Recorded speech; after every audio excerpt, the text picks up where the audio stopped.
currently have a vacancy for our full-time building inspector position. In the past, this position covered all property maintenance, rental inspections, provided some of our residential building inspections, a good bulk of them, and then also handled some code enforcement duties. I know that Commission in the past has been interested in understanding kind of the long-term future of how we staff community development, looking at various options for how we might staff out some of that department. So I felt that this was a opportune time to do some of the analysis and kind of take a look at what that looked like in the long term. Kind of short term, we've hired 2 part-time individuals who are handling property maintenance inspections, and then also some of the code enforcement duties. And then we've also been looking and working towards finding a temporary building inspection solution. And that kind of near-term plan was put in place to allow evaluation of position long-term while continuing to provide necessary services. And so I think we're here. Will's going to be able to present kind of on the options he's looked at, what we're looking at for the future, and what that means both from a service provision and budgetary perspective. Thanks, commissioners. I think Andrew did a pretty good job there. So, any questions? Done.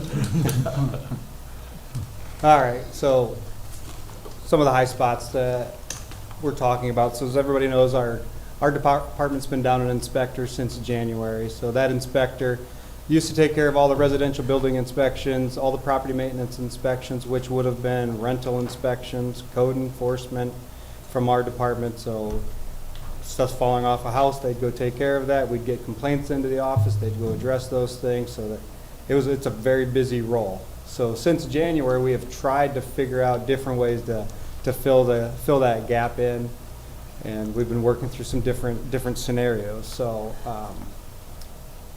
go ahead, Ken. All right, first, make sure everybody understands what this department does in whole. So we take care of all the planning for the city. So when we're working with our planning consultant, which we're looking through zoning ordinances, we're looking for future land uses, we're working through future developments that's going on in the city. We're always looking for different property that may be available for, like right now we're looking for residential developments. We take care of all the zoning enforcement in the city. We do all the building inspections, commercial and residential. We take care of all the property maintenance, so those are all the rental units. So there's about 2,000 rental units, give or take 100 any other day, I think. We seem to always find some and then we lose some, so it's always moving around. Big one we've taken up was marijuana business administration, so that's quite a undertaking for the department. So we take care of all of the renewals, we do all of the inspections, we do unfortunately quite a bit of complaints. We deal with the state. We're dealing with the state when it comes to this, so if the state has an issue, they reach out to us. We're always having to interact between different users, the building owners. Sorry, guys. Building owners, we're dealing with the state, we're dealing with Bureau of Fire Services, we're dealing with CRA inspectors, so it's a pretty big part of our department. And then again, we take care of economic development. So big thing for our department is we do the business development team. So some of you know that he sat through a half a dozen in the last year, I think. But Very informative process. But it's a busy process. That's the thing, is it takes a lot of time. So whenever there's a project that wants to come to town, we encourage them to come sit down with us. We put together a resource guide when we're done, but there's a lot of work that goes into that from our department. Erica Kruska, she takes care of all of that side of it. But it's a very busy department, whether it's myself that sits in with Erica, we bring Kara in, we may bring other department heads in, so it's a busy part of that department. So those are like the main things that we do, but it's overwhelming compared to what it used to be. So 15 years ago, we didn't have all of this going on. And society has driven us to be more effective and efficient in everything we do from that department. They have expectations that the community, they need to see. So they're expecting code enforcement to be done. They're expecting rental inspections to be completed. you guys all see Facebook and you guys know what's going on when there's an issue. So typically, we're the ones that get called out for a lot of that information when people talk about things going on in houses, so. Go ahead, And Tim. not only that, well, you guys are very accommodating. I'm traveling a lot, those handful of times I've been in, making an appointment, I can't make it this day, I'll make it that day, what about this day? And I think you guys go above and beyond to get someone in the door to share the information. I think that's I another appreciate point. that. Because it's the same thing when somebody walks in the door. This is something that we offer that not very many other communities do. So somebody comes in and says, hey, I want to talk to somebody about a new business. Most places shoo them away, go talk to this other department, go across town, go talk to this group, this town. We're down and come down to our door and just do that same thing. We'll bring you right back, and we'll have that conversation almost immediately if we're available. So we'll bring them right in, do what we can, so. Go ahead, Ken.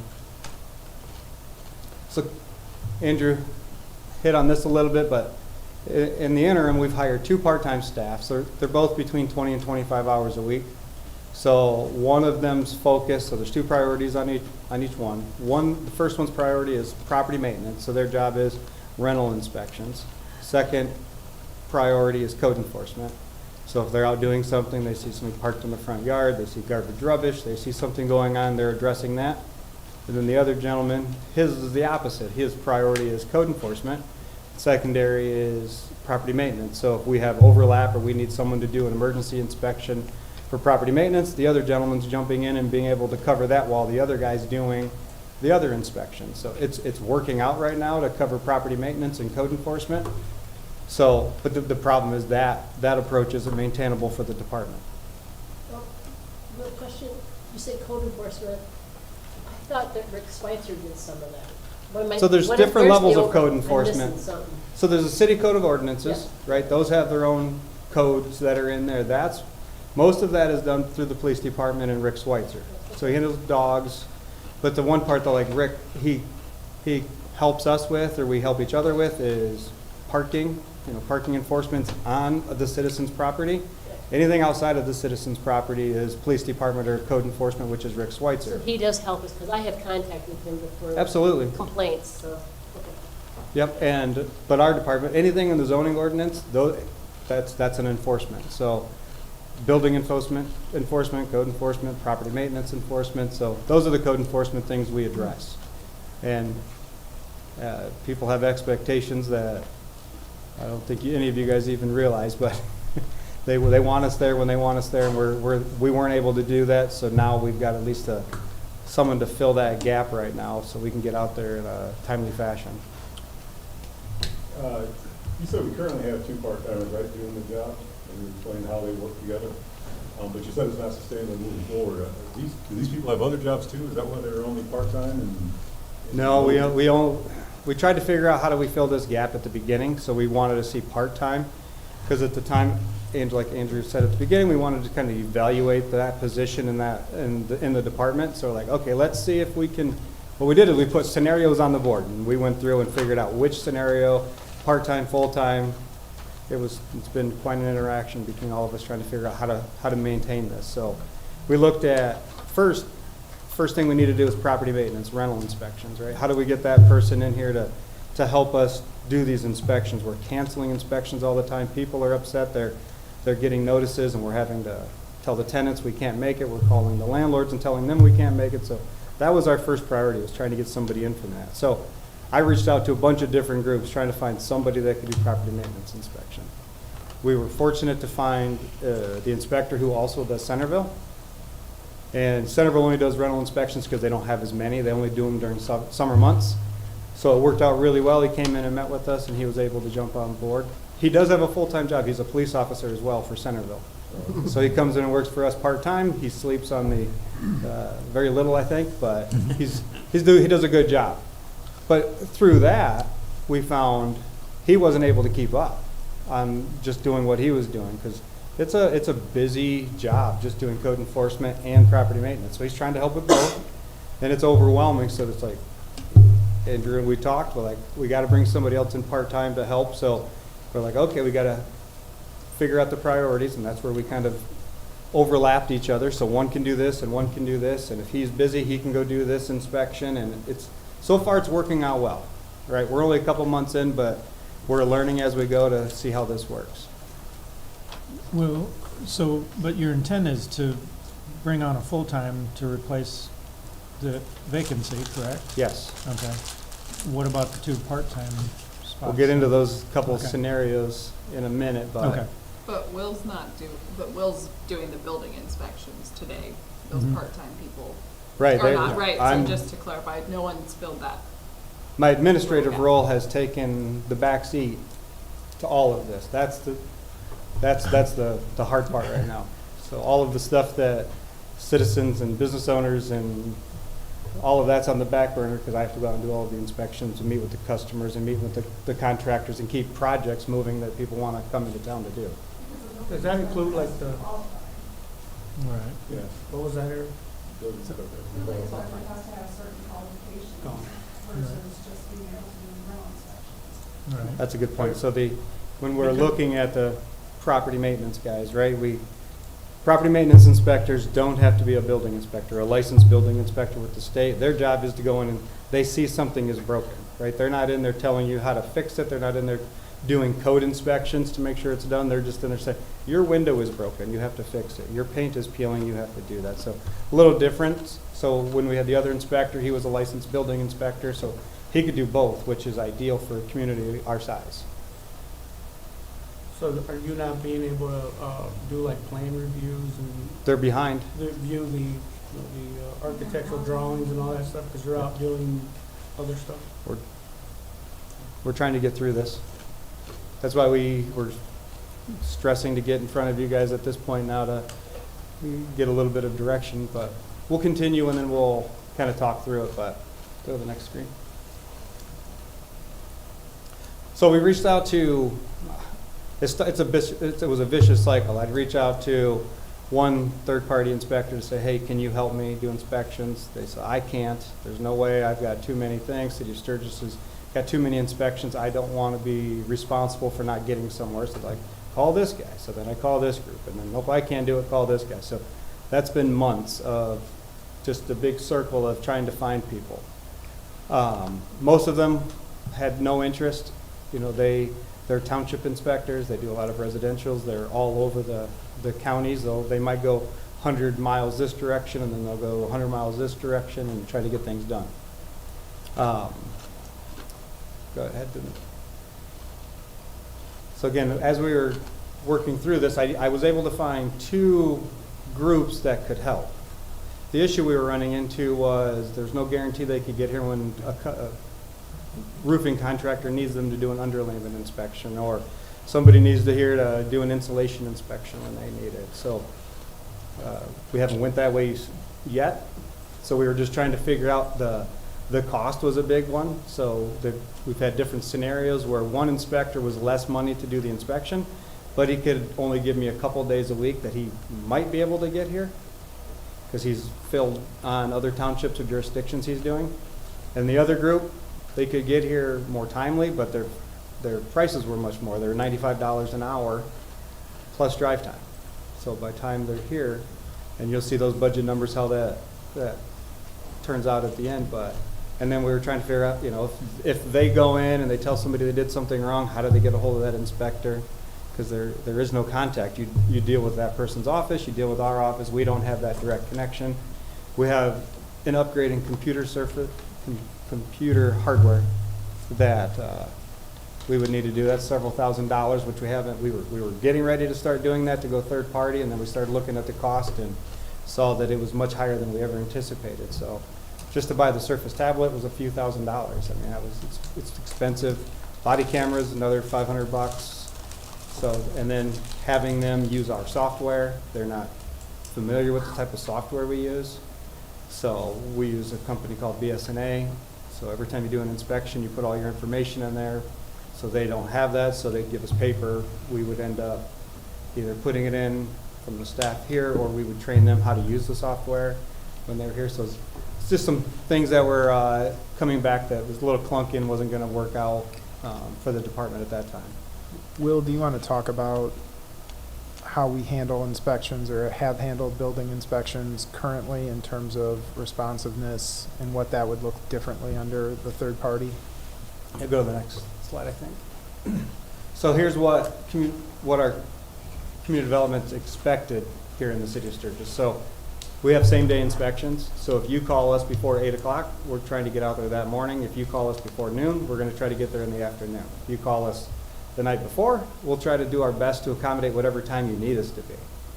If we show up in the morning when you need us, you say, I'm ready to be there at 9 o'clock, and you're not ready, we'll go do other inspections, and we can come right back when you need us to. They can call our cell, we can come right back.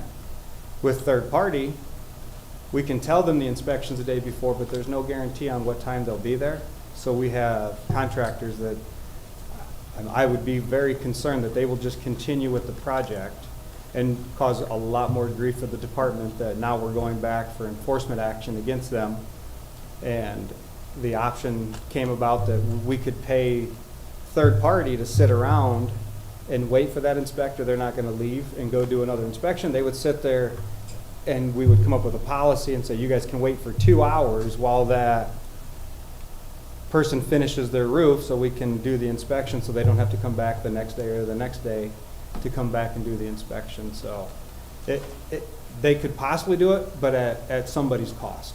And if you remember, most of our roof permits are $75, $150. And if we're paying third party to go out there at $95, that's about what they average. They're averaging about an hour in inspections. It's $95. Paying the drive time to get here, and if they get there and they're not ready and they have to wait there for 2 hours, now we're $300 in to a $150 permit, and it just didn't make sense. So the other thing our office does with having the inspector here is they could come in here and actually sit down with him and go through the code on what they may or may not have had wrong at the job site. So if they didn't understand what was wrong, they can come in here and do code review with that contractor, with the homeowner, so they have a better understanding of what's going on. So I don't believe we would have that in this other case. I would be trying to figure out what was written up, try to understand what was wrong, and try to work. It would be very clunky. So we try to have an open door policy here. People can come in and talk to us. We want them to. We want to make sure their projects move on.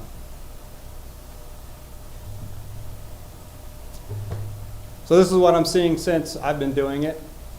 An average of about 5 inspections a day. Busy day since January. I did 13, these are just residential inspections, by the way. 13 residential inspections, and then I met 2 contractors on site. There's no time for anything else when you have that type of a workload. So if I were doing property maintenance, there would have, in this circumstance, that inspector would be busy, he would be working late, he'd be late for a lot of his rental inspections. So that scenario right here is what's triggered, the possibility for trying to maintain one of our part-time guys. But when we're talking with third parties, so when we talk about those numbers, keep in mind the number I'm going to show you is all based on that third party coming into town 3 days a week for 5 hours at a time. So here's 3 different scenarios that we want to consider. So scenario 1 is to fill the vacant building inspector role and maintain one of the part-time inspectors that we have. That part-time inspector will assist with code enforcement and help with the property maintenance inspection. So when the inspector's doing residential inspections, or he gets backlogged on property maintenance inspections, or he has to follow with code enforcement, we have someone to carry forward and do those things so we don't get behind. Scenario 2 is strictly just to fill the vacant building inspector position that we have and eliminate the part-time positions. And then scenario 3 is to continue with the 2 part-time inspectors and then hire a third-party residential inspector to come in and take care of that role. We got a spreadsheet coming up next. So these are the budgets. So if you look at the far left, that current fiscal year 26, so this is the current budget we have right now, is $267,570. If we continue the way we're going right now with just the 2 part-time guys and the cost that we've had up till now, to end out the year, we expect it to be 243,388, so it'll be less than the budget, but it's not sustainable for me. The next one is if we were to hire a full-time person right now, keep the part-time until September, and it would be 263, so still under budget by hiring the full-time right now while we still have the part-time. Just one. Just One part-time. one part-time, yes, thank you. Now, scenario one that I just talked about, by keeping one part-time person with a new full-time person, the budget for 2027 would move up to 295, so about $28,000 increase. Scenario two, just having the inspector budget goes to 263, where our current budget is 267. And just so you know, the difference there is we have a different administrative staff in my front office over there, so on the 2027, we had a wage difference there. So Erica moved up to economic development role, we hired a new administrative assistant, so that's why there's that difference in value there. And then the third one was hiring 2 part-time people and a third-party inspection department. That put the budget about $70,000 more. So as you, You can't see it, but the 3 different colors, green is building, blue is property maintenance, and the orange is planning and zoning. So all 3 departments that are under Will that are impacted. Bear in by mind, that. I guess it would be the blue and orange are both out of general fund, Yes. whereas the green is the building department fund, separately decided. You said the green and The green is building department fund, so that's its own fund. The blue and the orange are both out of general fund. and the green could be out of the general fund if building permits don't cover the cost of the building side of it. the, all right. And it used to 10 years ago. The general fund had to put money in for the building department fund. So as you can see, third-party building inspection, quite costly, because again, we're paying $95 an hour, and that's based on 3 days a week, 5 hours when they come into town. So time Does that here include plus travel. Travel, okay. Yeah, they- estimated travel time. So we pay one way, so wherever that inspector's coming from, if he's on the lake and he has to come here, we pay from the lake to here. And then wherever he goes from here, if he's going here to Baroque, then from here to Baroque, they would pay, or, however it works out, so.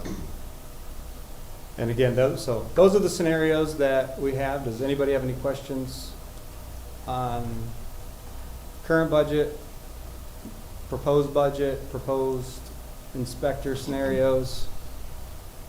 Yeah? The least expensive option is to hire the full-time. The least expensive is to hire the full-time and have no part-time. But to get the job done and keep you too, we would get a full-time and a half-time is what you're basically saying, to really get the job done. That's what Based we on need. needs right now. Correct. Till September, the part-time guy.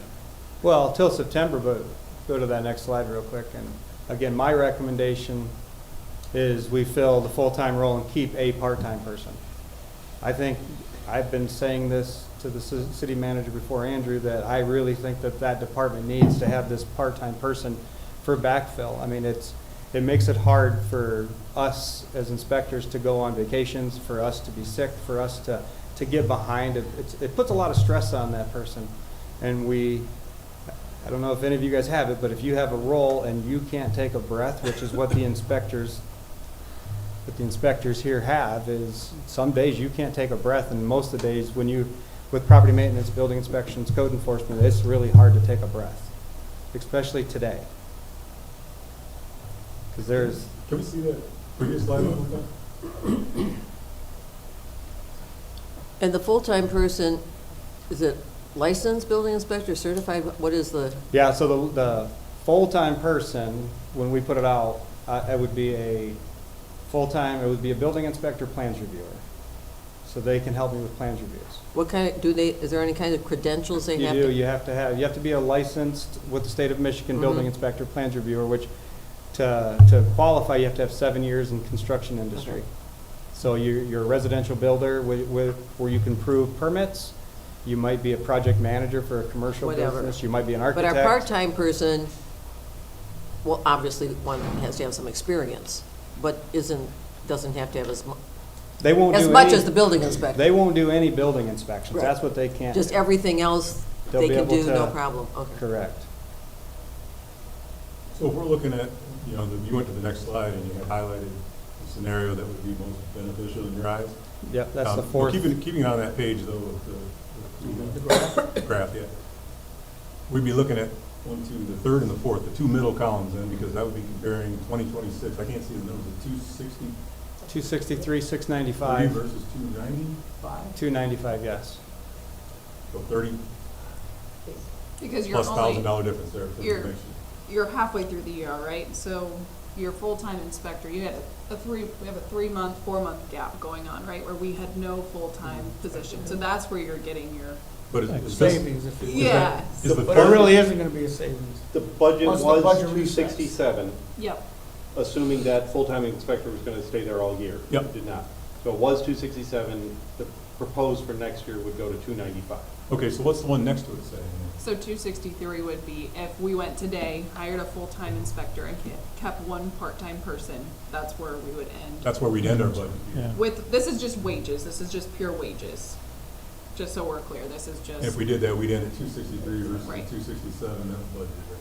Is that what I'm saying? Yeah. yes, Yes. 263 versus 267. It was Okay. 267. Thank you. Yeah. So, if I missed it, I apologize. The number of inspections. A year ago, 2 years ago, to today. I don't know. Are you It's all- telling me there are a lot more? It's consistent. It's consistent. Rental inspections are more. There's more rental inspections that are, because again, we're continuing to have more rentals. That's unfortunately the way that the housing market has moved. So there's a lot more people buying houses to rent them. And then building inspections are just consistent. We are just consistent with building inspections. So people need roofs, people So need, you're saying the numbers, as far as the other things go, are pretty consistent? yes. Rentals are up? Rentals are where rentals are typically. So we lose rentals and we get new rentals. So when we lose rentals, those are good rentals typically. They sell them to the people that have lived there for a long time, and then we gain rentals, and usually it's because we find them because they're an unregistered rental, and they're usually not that great of rentals, so it takes several years to get them into compliance with our policy that we have. Will But the- I would say code enforcement is probably the one thing that is much higher than it's ever been. If you were to ask me 10 years ago, the amount of code enforcement I did versus today, it's 10 times, I bet, if not more. So that's the real area of, Code enforcement, that's what I've been saying for a while now, is that code enforcement is what lags behind because we don't have the staffing to do it. And we were leaving it for myself and the building inspector to do all of that, and that wasn't high priority. So we had to do the other things that were out there, and then we would catch up to these. And the problem with code enforcement, we may make time to go out there and do the inspections, but follow-up was really difficult next. 'Cause code enforcement's really difficult for compliance. So we end up issuing citations, we may end up in court, we may have to spend time with the attorney. So there's a lot of time when we start to wrap up into code enforcement, so. And Will, can you define code enforcement? I'm assuming that's people that do no permits. Or Could be, doing but I would say, construction I would say code enforcement's Unauthorized. front yard parking, Okay. garbage rubbish, illegal construction, chickens? chickens. We spend hours walking around or blocks looking for chickens because we have a complaint. So, but basically anything in the zoning ordinance that's out there. So parking is a big one. Parking is a big one that we spend a lot of time on. We do a lot of exterior maintenance on houses where the neighbors will call and say, this is what's going on. We got the neighbors call and say that their neighbors have a bunch of garbage rubbish in the backyard. They put up a fence. People are living or squatting in vacant houses. We have that happen, and that's hours of evidence finding. What about the rental inspections? We talked about that some a bit, but I don't remember where it ended up at. Do we still have every other year if you're Good. premier? Yeah, so Every we 2 have, years? so premieres are every other year. If So you are, Would it help if we gave that a longer period of time too, so they're not gonna have to be going back so frequently to those that are. I think known to that be would good. help. That would be something I would present at the property maintenance discussion we're gonna have, and that's something that I've been, it's what I have written in there currently. So once you have so many premier inspections, then you could fall to a longer term inspection. And I think we would possibly look at being a premier property a higher level. Okay. So to earn that, it's a higher level, because I'll go into a little bit, but the concern with premier properties is a lot of the landlords, because they know the process, they don't want to pay inspection fees. They'll get there before we get there and spend a week before we get there. So the only time they're making the repairs are a week before we get there. So the other 2 years, there's nothing going on. And tenants aren't calling and complaining for fear of being evicted. And then when we get there, well, again, we see it. And like, when we get there, a lot of times the landlords have done a great job, because they have spent a week there before we got there to fix it. So I think if we move forward, we make things a little stricter when it comes to the number of violations. And then if we get a nuisance complaint, that you just fall back to that. Because we want the tenants to tell us when things aren't being corrected in a timely fashion, but. You can't lawfully evict for something like that, raising an issue, can you? Not that I'm aware of, no. Okay. No, we meet with a lot of tenants, and I don't know, has an attorney that works at the state of Michigan put together a landlord-tenant book? Yeah, handbook, there's been a guidebook? manual on the That manual. legislature's website for a long time. So we always print that off, and we go over with the tenants what they're looking at, what the rules are. Like, here's the form that you would send your landlord to make this, so you gotta follow the policy that's set in place. There's What's the also- likelihood of you getting a full-time building inspector time-wise? It's hard. Well, that's what I kind Building of figured, inspectors but are hard yeah. to find. Otherwise, you'd have one now instead of two. Well, so we evaluated cost, right? So right now, we're looking to advertise the job at $70,000. We believe the market is between 75 and 100 and 107. So we don't know exactly what we'll get. We've looked at like City of Coldwater. So City of Coldwater, they have a building inspector, code enforcement, rental inspector, zoning person, and we have an idea of what they were paying. We've looked at other communities, and we feel that 70,000 might be able to grab a local contractor that may want to become an inspector. Because that's the thing, I think if we get somebody who's already certified, they're probably going to want more money if they're working somewhere else. So Would they be able to be used with the two of that from it? now they would be required to get that credential too. So you'd have to pass a test up front, become a residential building inspector, and then pass another test to become plans reviewer. So at that point, you'd be credentialed and you can do building inspections and plans reviews. But there'd have to be a licensed contractor. You have to be, that's the Walking easiest in the door. path. That's an easiest, well, we would have to say, if we're gonna hire you as a licensed contractor, you have to be licensed within a certain amount of time, right? During that period of time between hiring and getting certified, they would be trained during that period of time. Do you want to talk about the changes in licensing from when maybe you came on or a previous position came on versus now? So previously, if we were to hire an inspector, they take an 18-hour course, so they call it a provisional license. Once you take care of the 18-hour course, you get a provisional license. You work on that until your code cycle would end. So your code cycle is every 3 years. It just depends on how you fall. Once your code cycle ends, now you have to have the amount of continued education hours in order to qualify to get your license. That was previously. Today, you have to pass it. You have to have the same credentials to be licensed, the 7 years and all of that. But now, before you can even get your license to even do the inspections, like the provisionals, you have to pass a test. That's the struggle right now with inspectors in the state, is people are struggling to pass the test. There's no tutoring for the test? I'm not You being can- facetious, they do it for No, all but kinds of other things. No, yeah. you can do the same, they do classes and they do online things to help you through the class or through the test. but people are still struggling through it. I know the state's looking at evaluating test questions. So, same thing with the residential builders, you know, they did the same thing for builders. Builders had to go through a 60-hour course, then pass the test, and that's why we don't have as many residential builders, because they made the standards too high. So, I want to make sure I understand the question here. So I have no doubt our level of service in Sturgis is high when it comes to this. And comparing some others of similar size and area, our level of service and response time is quicker than anyone I know. Maybe it's changed, but I doubt it. So it's important. I think we want our level of service high. I think the thing that and there's no doubt, it's a stretch, but I think my personal concern at this point is, say 30,000, say we would choose that, to hire somebody in part-time. We're estimating 30,000, could be more. When we're just walking into a budget that we don't know what we're walking into. And I guess that would be my concern about an additional part-time person right now.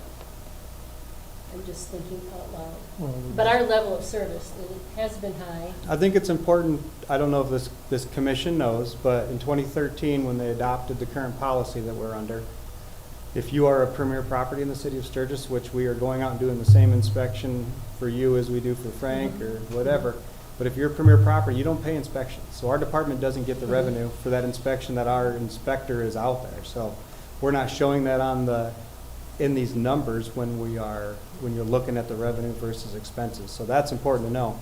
And I believe we are at 62, don't quote me, but I think it's 62% premier properties in the city. So if we're doing 1,000 inspections a year, rentals, and we're giving away 62% of those inspections, it's over $30,000. That doesn't get to come in to cover that inspector's cost. And it's been a burden on my department, because we look at the budget, and I'm budget conscious of what we do and how we spend it, but that number has always hurt the property maintenance side of things. So and that's what we're typically lacking in that department. So like the first thing I would always, again, at the property maintenance side, is we would start to bill for all of the inspections, but maybe if you're one of the premier properties over time, you would move to the 4-year cycle. So that would be the benefit to do well, like you're doing now, is you're paying for the inspection time, because I don't know how many citizens like to pay for the landlord's inspections, know that's where the general fund money is coming from, that the landlord should be paying for all of their inspections, but the reward is, if you're doing well like you were, you just have a longer inspection time. I was looking at that too. I think it's Portage County here was like 3 and 4 years, depending upon Yes, some the of them. qualifications. Some are just like we have it now, and I was thinking of all that. But what's interesting is Will's talked about code enforcement increasing so much, and it's one of the things, I don't know about you guys, but that's one of the things I hear complaints about. I've only been here a year and a half, and it's like I get those phone calls about someone's parked over the sidewalk, someone's parked in the drive, so it's like, I'm guessing there's an element of how important do we think that is to enforce the codes? I Because think it is it's something important. that we get complaints about. And I think it's important for you guys to know Officer Schweitzer, who everybody has assumed does code I enforcement. did. He does I code know. enforcement, but that guy, you guys should respect that guy. He does so much for the city, like outside of just code enforcement. I mean, he's fingerprinting, he's grabbing dogs, he's investigating things, and then he's got to go tell a guy to cut his grass. He is busy. Doesn't matter what it is. That guy is all over the place doing a lot of different things. I think the key thing is we have handled code enforcement with 2 part-time positions essentially since I've been here with the city of Sturgis. So always was part of Rick Schweitzer, and then part out of community It's development. just something I hear complaints about, So- not being enforced, so. To Will's That's- point, Mhm. I think we've talked even prior to my time as city manager about the ability to ramp up code enforcement. That was never something that was, able to bring into a budget in the past, but I think at this point, again, part of what we're looking at is reevaluating the department, as we have this opportunity, which I know is something the commission's been interested in us looking at. from a, different service level provision. I think what we're finding is what has been our solution is what more communities are going back to. I think that's another data point that we'll maybe getting to with another slide, but that's also something in his travels as he has been researching this that he's found, and I've even heard from different townships and jurisdictions, kind of service provision with some of the third party groups and how they might be looking for different solutions too. So that's also part of this, and part of why we're looking at the way we're looking at. The other, I think, factor that Will's mentioned is, the staffing piece is one half of the equation. I think the property maintenance plan and how we structure that is the other half of the equation. Again, to Will's point, the premier property solution, I think that's something that is probably very popular among landlords in terms of not paying an inspection fee, but as our costs change, I think it's something that we need to reevaluate. On the flip side, again, as Will mentioned, they've also been asking for longer periods between inspections, and that may be the compromise that we need, but that's also something that he's planning on talking to landlords about and trying to figure out what that looks like for the future. So, Yeah, so if we move forward right now with the full-time, part-time person, we have a few months if we can get somebody in here to kind of evaluate how it goes before upcoming budget actually takes effect. I mean, we'll be, at that point, come June, July, August, we'll have a better idea of how it's working, right? We'll know, is that second, keeping that part-time code enforcement person, is it absolutely necessary? And we'll evaluate and we'll be truthful when we're doing it, try to make sure that it's working. I'm just concerned that we hire somebody, bring somebody in, that maybe a contractor, and we overload somebody, and that's not what we want to do. Because I see it on busy days, and I don't know how sometimes previous inspector is able to do some of those tasks. Will you, as part of the budget process, be looking at those premier landlords to implement a inspection fee beginning this budget year? I don't know if possible. Okay. I would think immediately we would look at our fees versus other cities, right? Because I see other cities and I see what their, for example, the building department fund. So our building department fund's here, others are up here. So when we're looking at it, I know we don't charge a lot of fees that other people do, and it reflects on the department. So, for example, most cities charge an application fee. So that's the administrative fee for when the person brings it in, gives it to the ladies up front. They have to go through all the paperwork. We don't charge for the administrative part of it. Most places are charging $75. I think one city I found charged $50, but I didn't see anybody that didn't charge the administrative fee. And almost everyone that had something to do with zoning always charged a zoning permit fee. So I think those are the first things we do for building permits. That's a simple thing to cover the cost of the people up front taking permits and putting that together. On the rental side, the first thing we do is we look at policy change and charge for inspection fees. And up front, the first couple of years, it generates that additional revenue to cover the cost of the inspector doing the inspections. Over time, it lessens maybe the burden on that inspector. And then we look at that part-time person at that time, right? If we could eliminate, let's just say 25 of the 62%, right? That's a couple hundred inspections that might skip a year, which would be a goal, right? And then we start to look at it in the future. Maybe in a year, we see where this falls after we implement the policy and have an idea moving forward, like where are we at with premier properties today? How many are going to be able to move up to the 4-year cycle? And we move forward with that. So I think those are like just the easy, quick things that are just, they make sense, that the city of Sturgis should be looking at.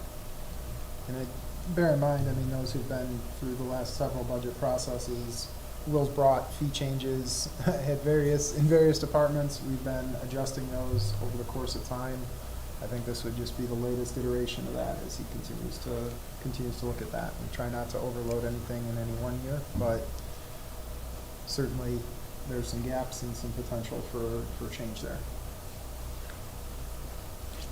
I guess I have some comments, maybe more for the commission.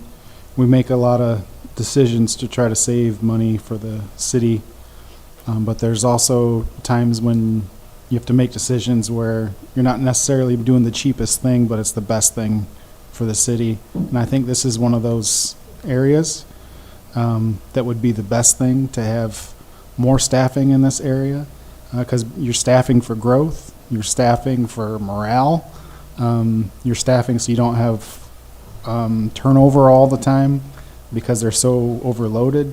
So it just makes a lot of sense to me, your suggestion, actually. I don't think we've had turnover, but Well, certainly stressed, I'm sure. There's a lot. it can cause turnover, for We're sure. working Yeah. with it. Yeah. That's No, working I'm just with saying, it. I don't think we've had turnover.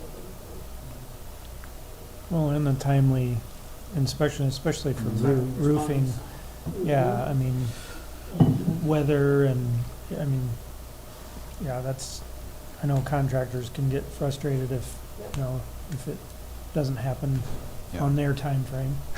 And we do our best to Yeah. accommodate, even though it may not work, we move things and do what we need to do. Yeah. And you're looking for consensus? Just looking for direction, kind of what, Yeah, I mean, I think at this point, we're prepared to advertise for the full-time position. I think our game plan would be to maintain that part-time position and probably carry it forward into next budget year, present that as part of the budget process. But that obviously has budgetary impact, that I wanted to make sure commission was aware of, and that you understood all the different evaluation pieces that we looked at when we looked at this position. So, I guess that's where we are. As long as no one has a major objection to that plan, that's what we'll be moving forward with. I think, well, you guys did a nice job putting it together and maybe opening our eyes to what you've tried and what we try to accomplish during this time, but like Justin, Commissioner Ricky said, gotta be done. I just want to make sure that you guys know, we listen when you guys talk, when we hear your concerns, we try to address it. We hear there's zoning issues, we look at the zoning things. We hear there's inspection issues, we look at the inspections. We hear there's, things going on. We take those things to heart. We look at them when the opportunity arises. We felt the opportunity was here when this happened. We wanted to make sure we properly vetted it, and that's why we're here. So I appreciate your guys' time. Thank you. Thank you, Will.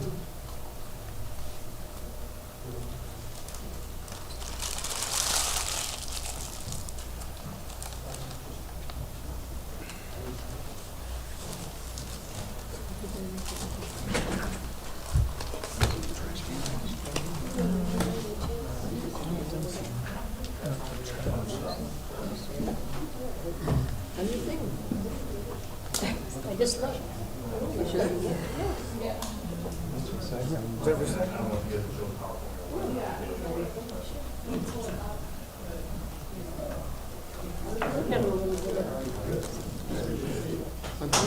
Okay, maybe your name wasn't on the list. Maybe it was on my, Right there. my other one, 224. It came to everybody. There's your name right there.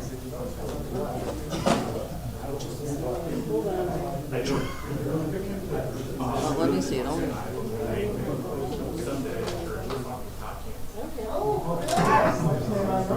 Okay, are you C. Adams? That's sir. That's the one he's been using. I don't know what your email is. Did it go to, what's updated? If you had a doctor's appointment. Well, it came in. I don't know when I saw it. Oh. Please, I may be speaking of my neighbor.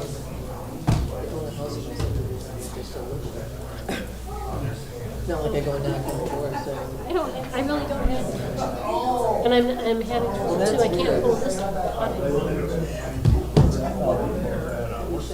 I usually turn my thing off when I go use it, and then I just got an okay. No internet. Anyways. No internet. Well, then you have to go into settings. What? I called it. I don't know why it's not. I go to church with him on Sunday, and So I was where talking is about Cobb these days? St. John's. Where I live in the city of St. John's. Okay. And he's City manager there? negotiating for the city manager's spot right now. All right. So, Todd is a great guy. yeah. He's double D to us, because at the time that he was here, we had Todd Mowry as city manager, and 1D. But anyways, yep, that came Todd, through. was double D. So, either way, yeah, I see him weekly and stuff. And Todd is a great guy, and Yeah, I'm sitting there going, and I one of the petted greatest things I him. love about him is he thinks he's small, because in his There it is. training, There I it guess his dad was just a guy, his brother was a guy, He's still so, doing it. yeah. Well, When I was out of Yeah, I town, mean, find It's out all all this relative, stuff. right? Yeah. Who you're comparing yourself to. yeah, so, no, real good. Well, I hope he's doing well. I was telling him Wednesday, so I was coming down. I was like, say, Yeah, that's awesome. Yeah, I've been here for a little bit. So. Yeah, I did. Yeah, that's great. Yeah, no, I. All right, so you're gonna have fun. We're going for 2 hours. 2 hours. still how long do you want me to go Got for? it. What's going on? I would suggest not 2 hours. She didn't get notification of Call Ken's everybody email. saying, you know what? That's I fine. think it's about 12 pages, and I talk But I, fast. but, yeah. Did you get a chance to talk to Sally at all before she left? No, not really. I mean, I talked to her. Not that big a deal. It's just Yeah, sure. I talked to her. The commission back. But no, When I knew Holly was just not around and around the courts. is Yeah. when she said, And you said it was because my favorite societal footnote in the problem. audit is, she's only long-term debt. And is that the biggest one? point is, Is that nobody, what you said is no the normal biggest storybooks one? has a But I got here, I mean, but it was like, One of my favorite questions when I was meeting with her, like, what's your favorite part of your life? I don't know why, but I like it. so I'm like, and this is why, you know that I want Sturgis. I'm like, I'm like, up at the top of the list, That's the but. whole, I thought they were gonna bring pictures. and then we have the actuaries really come first. I think we get a different. that's why I bring Dig in. because if I know there's potential. Like at an accounting or whatever, you know, the only people more boring than accountants, actuaries. It's okay, I got Jimmy John's started. Didn't get my lunch. So I was like, I was. We'll get out your way. I love Yeah, Jimmy John's. Sorry. I just don't do it. I don't know why. I just don't. I guess it's just. Especially right now, I have to do out of town kind of thing. In town, I'm just don't want to Justin, I didn't want you to think that I don't want good service. I was like, but I just panicked. I just need to say it. So the bottom line.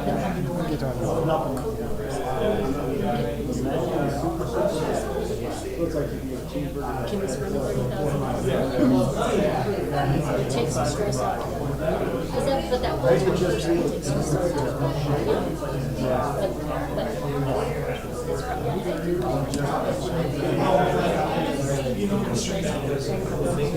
Friday or Saturday. Yeah, when nobody can do anything about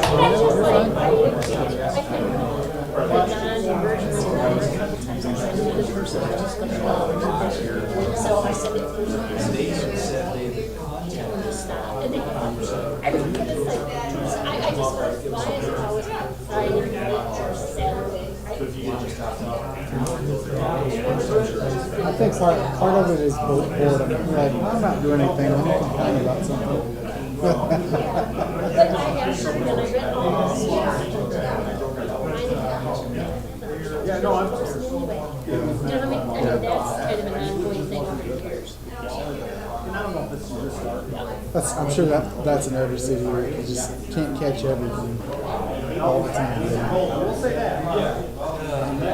But, I mean, people saying something, that's the way you catch them.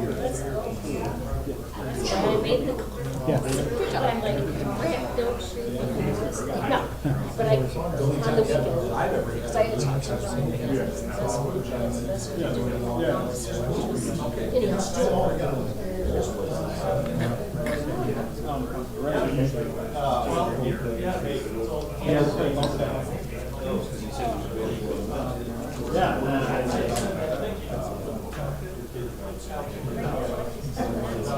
Could be a long, starting at 5. All this and then close session.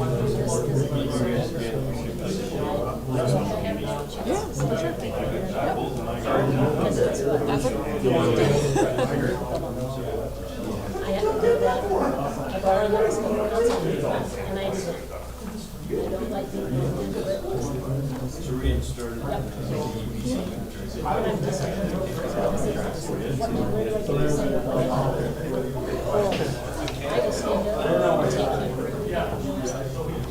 Not it's not. Frank is, But I don't understand. No, he's not coming at all. he just texted me, he's not coming at all. Okay. You didn't like what you had for dinner today, so it's not so Maybe I'll send it first thing. Yeah, no, that's fine. Yeah, no, that sounds good.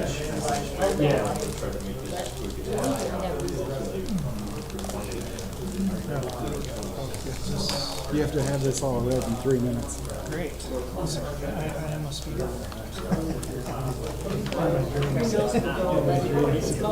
Oh, yeah. I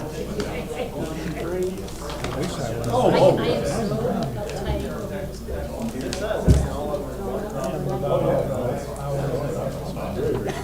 My head's so. That's so bad. This was bad. And it's like, it's like,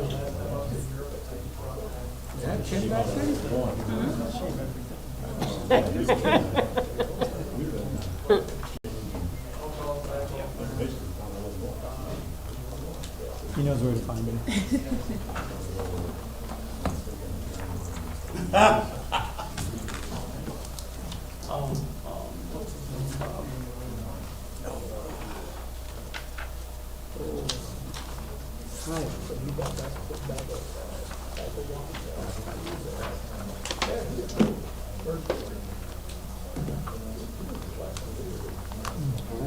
Take an extra pack.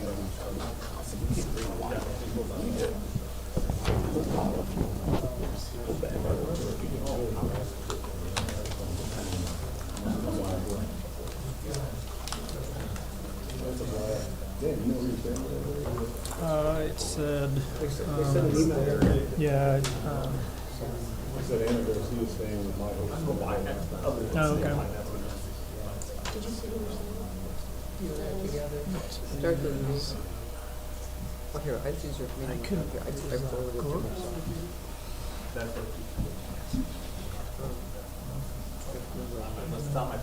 Yeah. No, I did.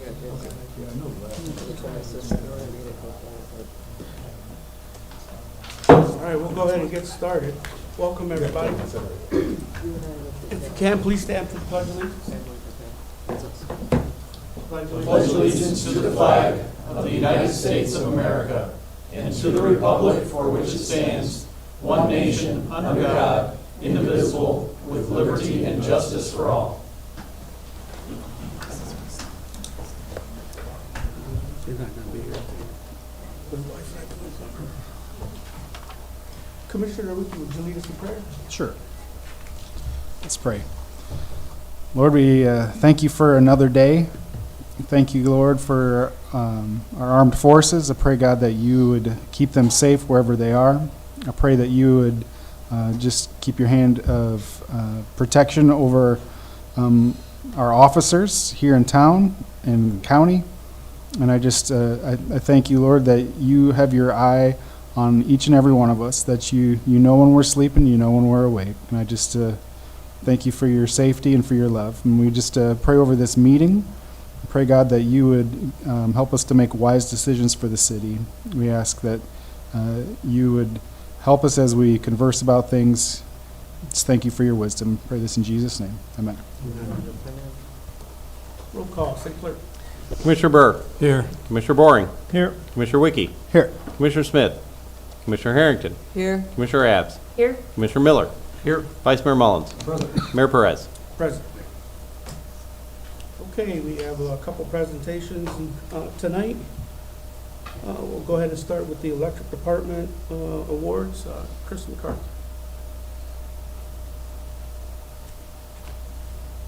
Mayor and Commissioners, just wanted to let you guys know that the electric department did receive the National Award for Outstanding Safety Practices again this year, and then also are being recognized for the Reliable Electric Service to the Community Award. So just a kind of a testament to the guys, our safety program, and then also, you know, their dedication to keeping the lights on. So we were recognized once again on a national level this year, so pretty exciting. So yes. Yeah, congratulations. All right. Do you get a plaque? Yay. We do. We got a couple of them. So yes. All right. Yeah. Nice, that's some good news. That's all worth it then. There you go. There you go. All right. Thank you. Thank you. Next under presentations is our annual audit. Ms. Sadie Griffin. And I'm going to turn it over to Jordan Smith with Maynard Costerson, who did our audit this year. Hello, Jordan Smith, Welcome. Principal with Maynard Costerson. Thanks for having me this evening. I have a presentation I'm going to go through. I believe it's up on the screen as well, and then it should be a little pack in front of you, maybe a half-page thing. This with me is Gabe Singh. He was our in charge. He led the audit itself, the field work, working very closely with Sadie and the rest of the city staff, who I also need to thank, because without them, we can't do our job. This year was a little bit challenging, Sadie being new to the city, us being new auditors, but overall, I think things went really, really well, especially for a first year, where there was challenges figuring things out, knowing, learning each other, which always is something that happens during the first year of an audit. So I'm going to get into the financials a little bit, but if you have any questions, please just interrupt me. I'm happy to answer those questions if they're fresh in your mind, and as we go. Page 2, I don't have the independent auditor's report actually in there, but it's all the information in my presentation is based on the bound financial statements, which is submitted to Treasury, and this year and or prior year's financial statements, just so you're aware. Independent auditor's report. This is the purpose of an audit, which the purpose of an audit is to obtain opinions on, and for us to express opinion on the financial statements. Basically, is the information fairly presented? Can you rely on the information? Management's responsibility is for the preparation and fair presentation of the financial statements, all in accordance with GAAP, generally accepted accounting principles, and for the design, implementation, and maintenance of internal controls. As I mentioned, our objective or our purpose on the audit is to obtain reasonable assurance about the information, the financial statements as a whole, that they're free from misstatement, and to issue an auditor's report, which is the independent auditor's report, pages 1 through 3. Our job is not to detect fraud. Our job is not to give an opinion on internal controls. If we note anything through our audit procedures, we will let you know. I've got some findings at the end I'm going to mention briefly. Again, if you got questions, let me know. All told, though, our opinion, we express an unmodified opinion. So in accounting terms or auditing terms, that is the best possible opinion you can get. You cannot get a better opinion than unmodified opinion. It's a clean opinion and the highest level of assurance that we can provide. Let's get into the numbers a little bit. I'm going to focus on the general fund and then talk a little bit about your proprietary water, sewer, electric funds. But pages 17 and 19 in the bound report, the next slide should have 5 columns. This is the balance sheet. A snapshot as of September 30, 2025. So I understand that's about 6 months ago. The city shows in your general fund your assets, liabilities, deferred inflows of resources, and fund balance. The second column there, your general fund. Your general fund ended the year with a total fund balance of $3,720,649. That can be broken into 5 possible categories. Non-spendable, things like prepaid inventory, things you've already spent. Restricted, an outside source gave you money that restricts it for a certain purpose. Committed, the city commission does a resolution to commit that money for something. Assignment, like a budget, you assign for expenditures over revenue. Or unassigned, whatever remains. That's what is able to make up fund balance in accordance with GASB 54. The committed, assigned, and unassigned makes up what we call the unrestricted fund balance. So committed, there is nothing committed. Assigned fund balance was a little over 563,000 at September 30, 2025, and the unassigned was 3,150,919. That far right-hand column, this is the one I actually like to talk about and get at. How long could you operate as a city in your general fund without taking in another dime? So if you had the assigned fund balance plus the unassigned fund balance, 563,536 of assigned plus the little over 3.15 million of unassigned, you get 3,714,455. Divide that by the outflows, your expenditures plus your transfer outs. What are you supplementing other funds with through the general fund? Came in at just over $11,800,000. So what is that? 3.7 divided by 11.8 million is 31%. So basically you could operate for about a third of the year without taking another dime. That's the thought process from my standpoint. GFOA, it says there at the bottom, GFOA, Government Finance Officers Association, recommends a minimum, so again, baseline, a minimum of 2 months of operating expenses. So that's 17%, 2 divided by 12, 17%. You're at 31%, so you're almost double that. I'm gonna talk a little bit more about that in some slides in a second. On the next slide, let's talk about revenues, expenditures for a second, and then we'll get back into your fund balance compared to expenditures. Revenues for the year were $11,026,415. This number is approximately a 1% change or a decrease of about 118,000 year over year. Why did it go down, you ask? Well, largely, most of that is intergovernmental revenues decreased, largely because of decrease in HUD funding of about $660,000. But you only went down 120, so how was that offset? That was offset by investment earnings of about $340,000 and marijuana tax revenue that was up about $50,000-$60,000, and then other revenues that were just up year over year.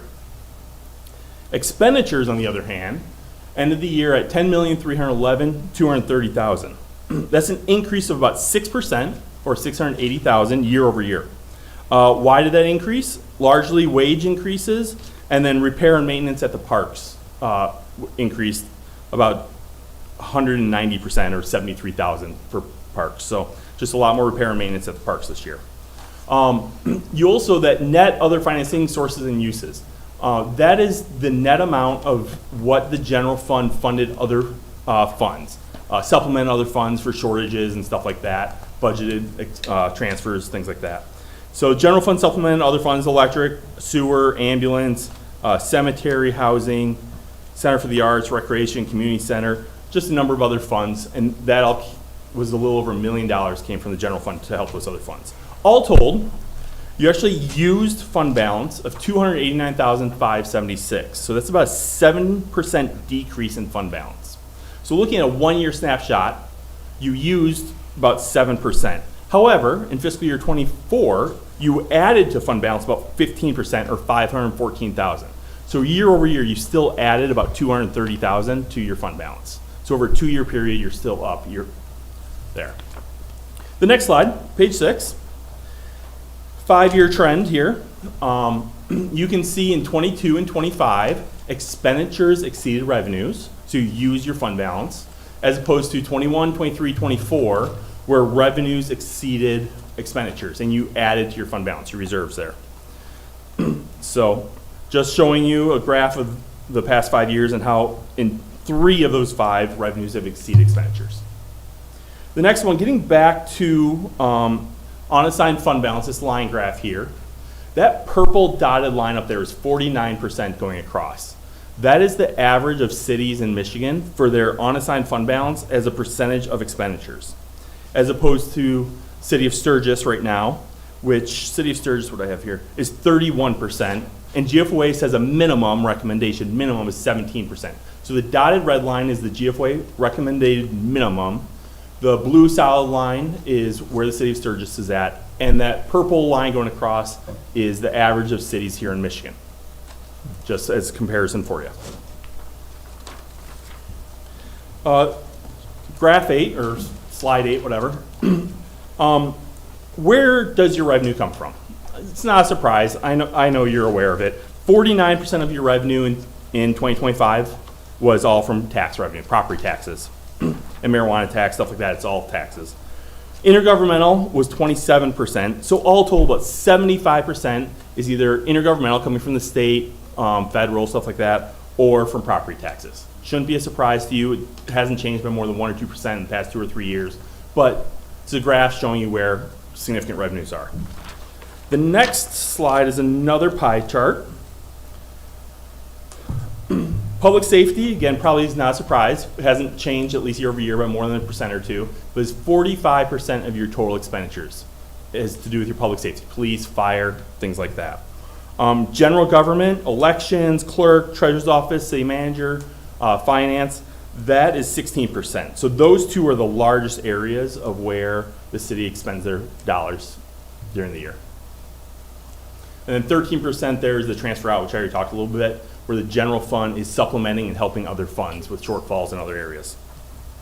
All right, proprietary funds. I know this is exciting for everyone, so I get to do it for a living. Slide 10, proprietary funds. So this is more of a full accrual basis. Unlike the modified accrual as you budget, full accrual, more like a nonprofit or for-profit. We're gonna talk a little bit about your sewer, your water, and your electric fund for a second. So slide 11 is your sewer fund net position. The blue bar there is the amount invested in your capital assets. Your sewer plant, your sewer pipelines, all that stuff. That's the blue bar there, and you can see it's just under $12.5 million. The red is the restricted. Some kind of outside source, for whatever reason, is restricting dollars, about $237,000. And then the unrestricted net position is a little over $6 million. On slide 12, the blue is where you're at, a little over $6 million. The red is my minimum recommended unrestricted net position, where I'd recommend you'd be. How did I come up with that recommendation?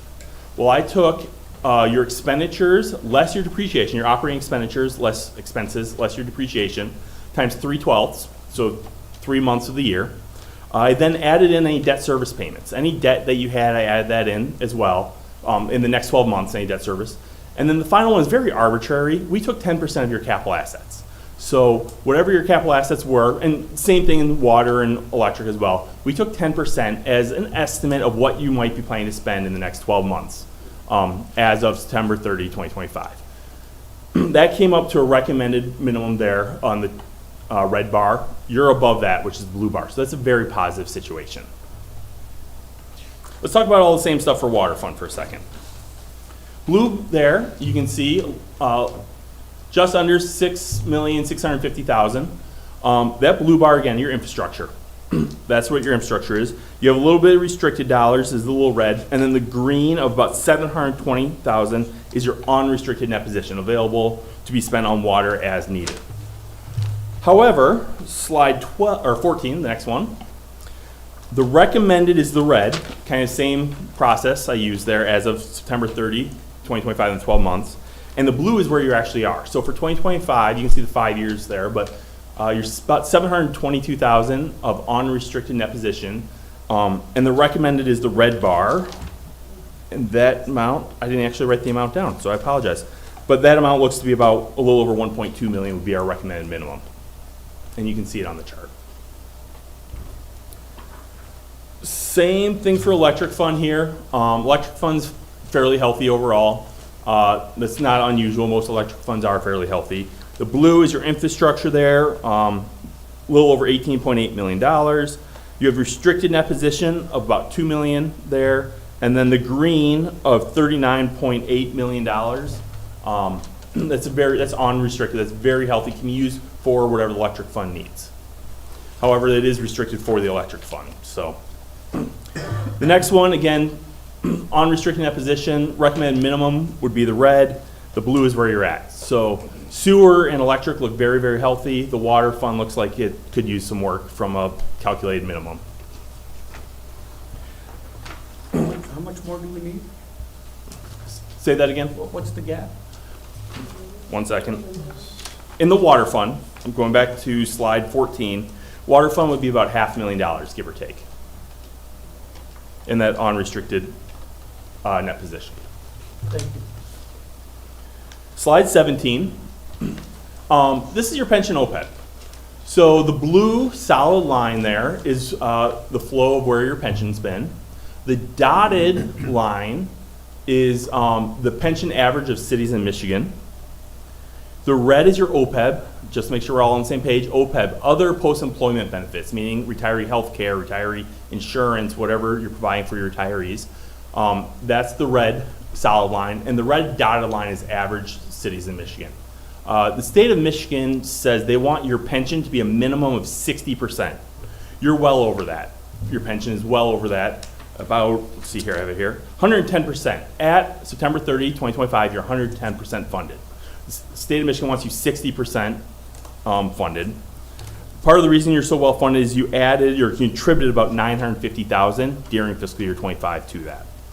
OPEB, on the other hand, you contributed $4,578, so just about $4,600, and OPEB is 142% funded. So again, very, very healthy, and you can see the dotted line is where average cities in Michigan, the state wants OPEB to be at 40% funded minimum. So again, you're doing very, very well from a pension OPEB providing for your retiree benefits. That's a question on that. If I remember right, this was the one where cities that weren't performing real well got a little boost from the government to help them. My pension grant, something along those lines, yes. Yeah. Kind of makes me disappointed that we worked so hard to maintain what we did and those that didn't get bailed out. I can tell you, you are not the only one I've heard that from. Those that have been very responsible and stuff were disappointed that they weren't able to get access to those grant dollars as well. What I heard the state say, and I'm not saying I'm not trying to put words in the state's mouth exactly, but what I heard them say is Michigan's trying to be in it together, not city by city, and so they're trying to help those that weren't doing as well. I got it. Upcoming, next slide, please, 18. Upcoming accounting pronouncements. This should not affect the day-to-day operations of the city. It will show some tweaks in the financial statements. GASB 103, financial reporting model improvements. GASB wants a lot more of why. I'm making this up here, but revenues went up by $500,000. Why did they go up? And putting that type of information in the management discussion analysis, not just providing the numbers itself. Or if it went down, stuff like that. So in the future, starting in 26, you should see a lot more of that. GASB 104, 105, there's a little more to it, but essentially municipalities were not reporting things the same way, and GASB came out and said, we want everything reported the same way. We want to look at apples to apples, not apples to oranges. So it's providing clarification and guidance for a lot of municipalities on how to report things. It really should not have that much effect on how the cities currently report it. Slide 19, again, this is our first year doing the audit. We noted two deficiencies. Material journal entries, there's a few things that we had to materially propose journal entries just to make sure they were materially accurate, the financial statements. It's not unusual. It's still unmodified, clean opinion, best possible opinion, but we did have to propose those. And then documentation review. We noticed some journal entries were being posted without review to them, and other items weren't being reviewed, so we just noted that as well. I have a question slide, but any other questions? I'm happy. I'm sure Sadie and Andrew and others can answer a lot more than I can, but I'm happy to answer anything I can. Any questions? No. I really like the format. That was very useful. Yeah. Any questions? Just may not be able to answer it now. I'm just kind of curious as I was looking at page 8 and 9 about our revenues and expenditures as percentages. Kind of curious where we are kind of overall with other communities. Is there anything like that available? Just to see. I mean, you I'm can just go curious. to, I mean, I know that the state has had some stuff, particularly like the, oh gosh, what am I thinking? Some of the dashboard information and things that they had required previously. You could go to individual cities and see what those are. I mean, I think it's all going to kind of depend on the city. So we have certain things in our general fund that other people may have outside of the general fund and vice versa. So that's going to skew those percentages. I mean, I guess I'd rely on you to I totally tell agree. me, but Personally, this is my opinion. I don't like cities comparing themselves to each other, and I did like the OPEB pension, because usually that's the question. How do we compare to other cities or other townships, or depending on who I'm presenting to? I don't like that, because you have a different number of streets, different mileage, and different whatever. You have a different number of population, or residents, population within the city, different amount of sewer lines, pipelines. there's different millages out there. Some, provide pensions, some provide street millages, some provide nothing like that. And so it's really hard to compare municipality to municipality. People's where things at, right? This is expenditure-wise. Where do you put your dollars usually? It's your people, your employees, your debt service payments, and your capital outlay. What are you doing to provide? Those are your three largest areas, which doesn't go to what I show there, because I know I show public safety and general government and stuff like that. And taxes are usually right in that 40 to 50% range. I'm not saying for everyone, but for most places, that's the revenue. And it'll fluctuate based on the intergovernmental. You get a large federal grant, well, the percentage is going to go down 1 year. Next year, you spend all that grant, it's going to go up. So, When I have specific ones, it would be difficult. I was thinking of public safety. To me, is it not uncommon for close to half of it going for public safety? But it wouldn't surprise me if it was. and my recommendation, rather than comparing to other cities, it'd be more compared to prior years. And I didn't do that calculation myself, but how do you compare to prior years? Stuff like that, to see if you are starting to spend more or less on it and things like that. Thank you. Any further questions? I'm not done reading this, but hold on. Take it to bed with you. It will help you fall asleep. If there are any other questions in the future, just let Sadie know, and I'm happy to answer them at that point. Thank you. I want to reiterate, this was very handy Yeah, to it's go very through, handy. and it's very easy for us to understand it. Thank you. Yep. Thank you. Thank you. Okay, moving on to the visitor section of our agenda. Is there anyone that'd like to make a public comment for items not listed on the agenda? Please come forward. Come on up. Commissioner Malone, nice to see you. You as well, thank you. 2 minutes, sir. Hey, he said it, not me. First of all, you have to remember, I have the evidence and the photos in the past. We'll talk about those later. First, starting out, thank you, because when I'm watching through this, and mind you, I sat there for 14 years of going through the audit. Never fun on it, but really at the end of the day, it comes down to the bottom line is how are you positioned, how are you doing? And one of the things that jumps out at me is that OPEB. Because when Granholm stuck us with that situation, we were at zero. It didn't exist that you had to have all this funding. Mike Hughes, Ken Rhodes, Holly, Andrew, right on through, fantastic staff worked their tails off with the commission to get that up and going and get it on a pace to get it here. And thank you for continuing that, because they put us in a no-win situation. We handed it off later to you guys. You're welcome. But you are in a great position, and it's really good to sit back there and see that.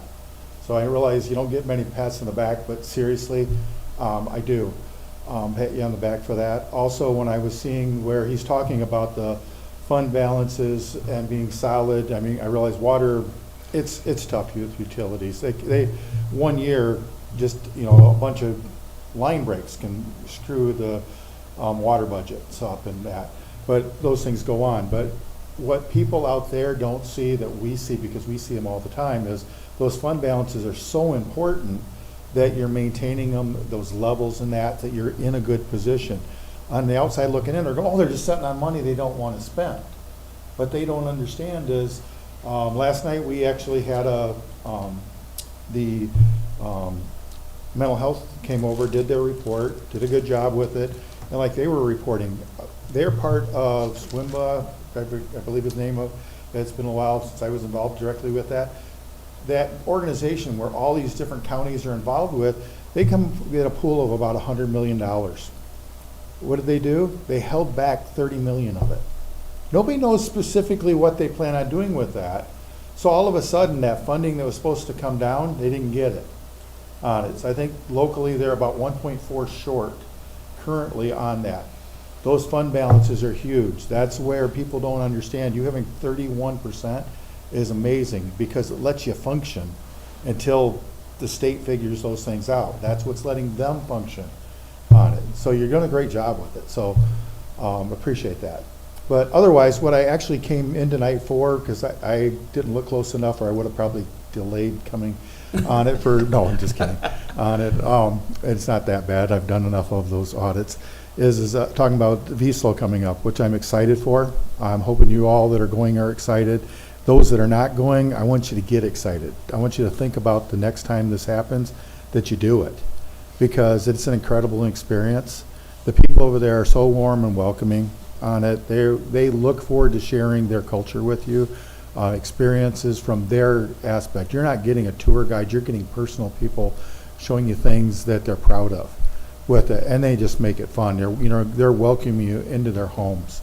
And being involved with it for almost 20 years, I have some wonderful relationships. I mean, just periodically out of the blue, I'll get a text from Derek, the Oberburgermeister, Franz, the former one, Stefan, one of the former commissioners that Commissioner Mullins is really close friends with, stayed with, as we affectionately known as Jerry. As far as, but you're opening yourselves up to a wonderful experience that you will keep forever on it. And if there's anybody has any questions on it as far as things to take and that, I did send along to Ken and Aaron, just my wife and I's experiences, some of that stuff as far as gifts and hostess gifts and stuff, and realizing unfortunately you don't know who you're staying with, and that makes it a question mark. I do, because I'm staying with Franz. It's a dear old friend. I know what they like. I've been involved with them so long, but the hostess gifts, it doesn't have to be anything other than it's something meaningful that you think about it. Local jams and jellies on it. It can be a Michigan wine. It can be whatever you like and you want to share with them, and they're open to all of it. So it's customary to take a Yes. a small gift. Yes, exactly. Last time Okay. we shop at York Mercantile downtown. Yes. Check that stuff. Yep, exactly. I mean, they love stuff that says Sturgis on it. I don't know how well you're stocked on City of Sturgis pins on it, but empty the drawer, put them in your pockets, because as you go around, and especially you have like a City of Sturgis shirt on, people will come up looking to have a conversation with you on it. Give them a pin. You will make their year. I mean, they embrace this very much so on it. I think last time I was there, I gave out like 40 of them on it. I actually ran through everything I had with it, wishing I'd had more on it. That was my fault, not Ken's. Yeah, he still has to pay the bill. He's not paying back. But of course I got laughed at every day because I would have a City of Sturgis shirt on every day. They're like, where are you coming up with these? Well, I did think in advance, and I actually ordered 10 shirts on them, went and bought and paid for them, took them over, got them all embroidered. Because the one thing, they are very conservative. So you can wear pants multiple days, but as far as shirts and stuff, a little easier to be just swapping those out. And that way, because you're not going to get a chance often to do a lot of laundry over there. Okay. So it does make it easier, because let's face it, a pair of jeans, you're not working, you can wear it a couple days, a pair of shorts, slacks.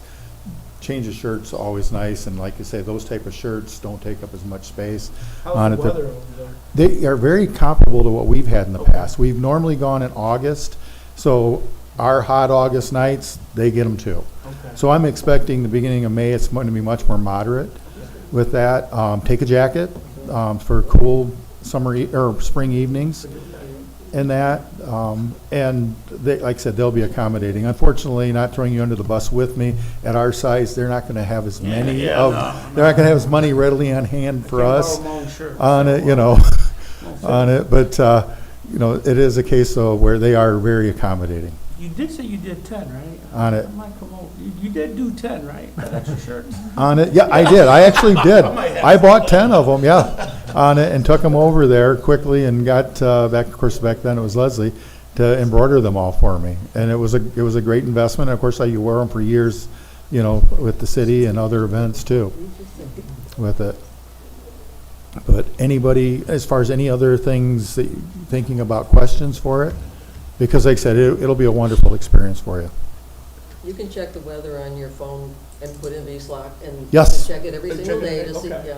Absolutely. I like to be surprised Yeah, and can on it, because the wine pours the same every day. Well, that part's okay. Okay, and they have what is affectionately known as Ken's Girly Wine over there on it, because I like Kool-Aid with a kick.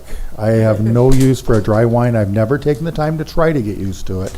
And it part of the joke where I referred to Stefan Seawoster, one of their former commissioners, that's a wonderful person. We calling him Jerry Lewis. Well, he started laughing at me because I like girly wine, and it was all in fun. Or as far as women's wine, he called it, and it got changed along the way to girly wine. And I actually got presented with bottles of wine over there that said Ken's girly wine on them, which was just part of the fun on it. Lyle said, take an extra bag, because he says they're gonna give you a wine to bring back or something. Well, you can purchase it. I mean, it's not to say they won't give you any, but they do have vineyards there. Unfortunately, one of them that I loved closed down. It was Wimmer's. Also had the smorgasbord. They closed down last year. Okay. They had the authentic food where you could go through and just sample all kinds of stuff, which was a great experience. Unfortunately, I don't know what they have planned that way now that one closed, but there is another winery there that we've toured in the past, and they have Gewürztraminer. They have Liebeth is your sweet. Trocken is your dry. There's your education as far as I can go for German on terms. Okay, if you like sweet wine, you want Liebeth. If you get Trocken, you will be sadly when you get it back. Okay, on there. But anyway, I've taken as many as 10, 12 bottles of wine back, numerous bottles of schnapps, on cigars. Not saying any of them were Cuban. And the best thing is when you go through on it, and hopefully everybody's going through different ones, so it's easier to get away with it. Because when I went through customs coming back, I walked up there, I didn't fill any paperwork out. They said anything to declare, and I said, you've gone through my bags, you found a whole bunch of wine, a whole bunch of cigars, a whole bunch of schnapps. They were gifts from the Oberburgermeister of Wieslow. Welcome back to the United States. So, you're not bringing in crates of wine, you're okay. If you got crates, come see me afterwards. I'll be interested in buying on it, so. All right, thank you for that, I appreciate that. All right, you're welcome. Yeah. Thank you. Any other visitor? All right, moving on to the approval of the agenda. So moved. So we have a motion Support. and support, all in favor? Aye. Opposed? So moved. Next is the approval of the consent agenda. So moved. So we have a motion Support. and support, all in favor? Aye. Opposed? So moved. Moving on to unfinished business, and there's none tonight. So we'll move right into new business, starting with Sturgis Fest request, Mr. Andrew Cook. Thank you, Mr. Mayor, City Commissioners. Of course, it's Sturgis Fest time again, coming up soon. Carrie Hatt is here from the Sturgis Area Chamber of Commerce to talk a little bit about the event. I'll just very quickly go over the actual requests, and then I'll let Carrie talk about all the exciting activities. She's gone easy on us again this year. No significant changes. No significant changes to our road closures or use of city staff and facilities. You, of course, had a detailed list of requests that's also up on the screen, but was in your packet. Bulk of the activity is, again, going to be Wednesday, Thursday, Friday. That's June 24th through the 26th. Wednesday night's family night. That's back at Sturgis High School, so that's kind of limited for the last couple of years, limited our need for city involvement. We do supply some barricades. Police and fire are there as part of the activities that night. But they'll have carnival rides and some other fun things that Carrie can inform you on. Thursday night will be bike night, and Friday night will be the car show and the now traditional night parade. Again, route remains the same for the parade. Closures remain the same for those activities. And then just finally, I guess of note, Sturgis Fest dinner on Tuesday. As always, commission attendance is requested. And then the fireworks at Kirsch Municipal Airport on Saturday night, and you have the list of closures and things that are associated with that. Carrie, go ahead. And for some of you, I've spoke to you several times now. This is my 4th time talking about Sturgis Fest, and the first thing I want to do is just thank all of you for such great support to the Chamber for this event, because without support from the city, this event does not take place. As Kathy knows, she sat in my seat for almost 20 years trying to organize this event, and it's not an easy feat. And so the help of the city is greatly appreciated, anywhere from public safety to setting up the barricades to putting out the gates for the beer tent and beer garden area. It takes a lot of volunteers, and I'm definitely very grateful for such great support, and great partnership with you guys. But with that being said, I know Andrew very quickly highlighted the days. I would like just to take a few moments and talk about each day and what's a little bit new or what you might want to know that's happening for those days, so that you are informed of where some of that support is actually going and why. So number one, Tuesday, June 23rd is the kickoff dinner, and I would love to see as many of you there as possible, because one of the main things we do during that time, not only do we kick off Sturgis Fest, but we honor our Citizens of the Year. And we've had some really great Citizens of the Year in the past, and we've got a couple of them sitting in this room with us. So, so that is Tuesday, June 23rd, 5 o'clock cocktail hour, 6 o'clock dinner. And then we also have Sturgis High School graduate Deborah Mayer. I don't know if anybody remembers Deborah Mayer or not, but she is now a professor at Notre Dame in their music department. She has been an opera singer and has traveled all over the world singing in famous operas, and she's fantastic. So she is our keynote speaker that year, or this year, because the theme is A Night at the Musical. So we tried to find someone who would have some really cool background in music that was hopefully from our local area. I always try to find someone at least from our general area that can add some flavor to the evening. Wednesday is family night, and like Andrew said, it's at the high school. And a couple of new things that are happening that goes from 4 to 8. We will have a magician coming this year. We're also going to have a bubble dance party for the kids, and my husband has graciously allowed those to happen down on the track area.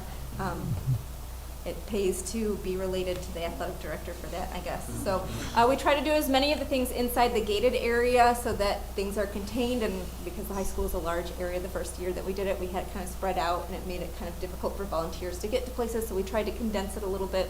So the majority of the things are taking place inside the gated area outside of the Biscuits game, which will take place on the baseball field, and the carnival rides, which will take place in the athletic lot right in front of the gate to go into the stadium. So that's 4 to 8, and then at 8 o'clock will be, I believe we're watching Grease. That was the public vote on the big Jumbotron on the football field. Then Thursday is bike night. We have Whoa Man. It's an all-female classic rock band that's coming to perform that night. Johnny Knox will open for them from 5 to 6:30, and then they go on at 6:30. There will be food trucks, vendors, all down in Free Church Park, and of course a cornhole tournament as well. So if you enjoy playing cornhole, we have that flyer almost done. You can get registered and play in the cornhole tournament. Friday night is definitely the night that takes the most logistics, and probably I would say the most needed help from the city because of the parade and how many moving parts happen with the electric parade. But that is definitely a fan favorite, and we're continuing on with that tradition, and it just keeps growing and getting better and better each year.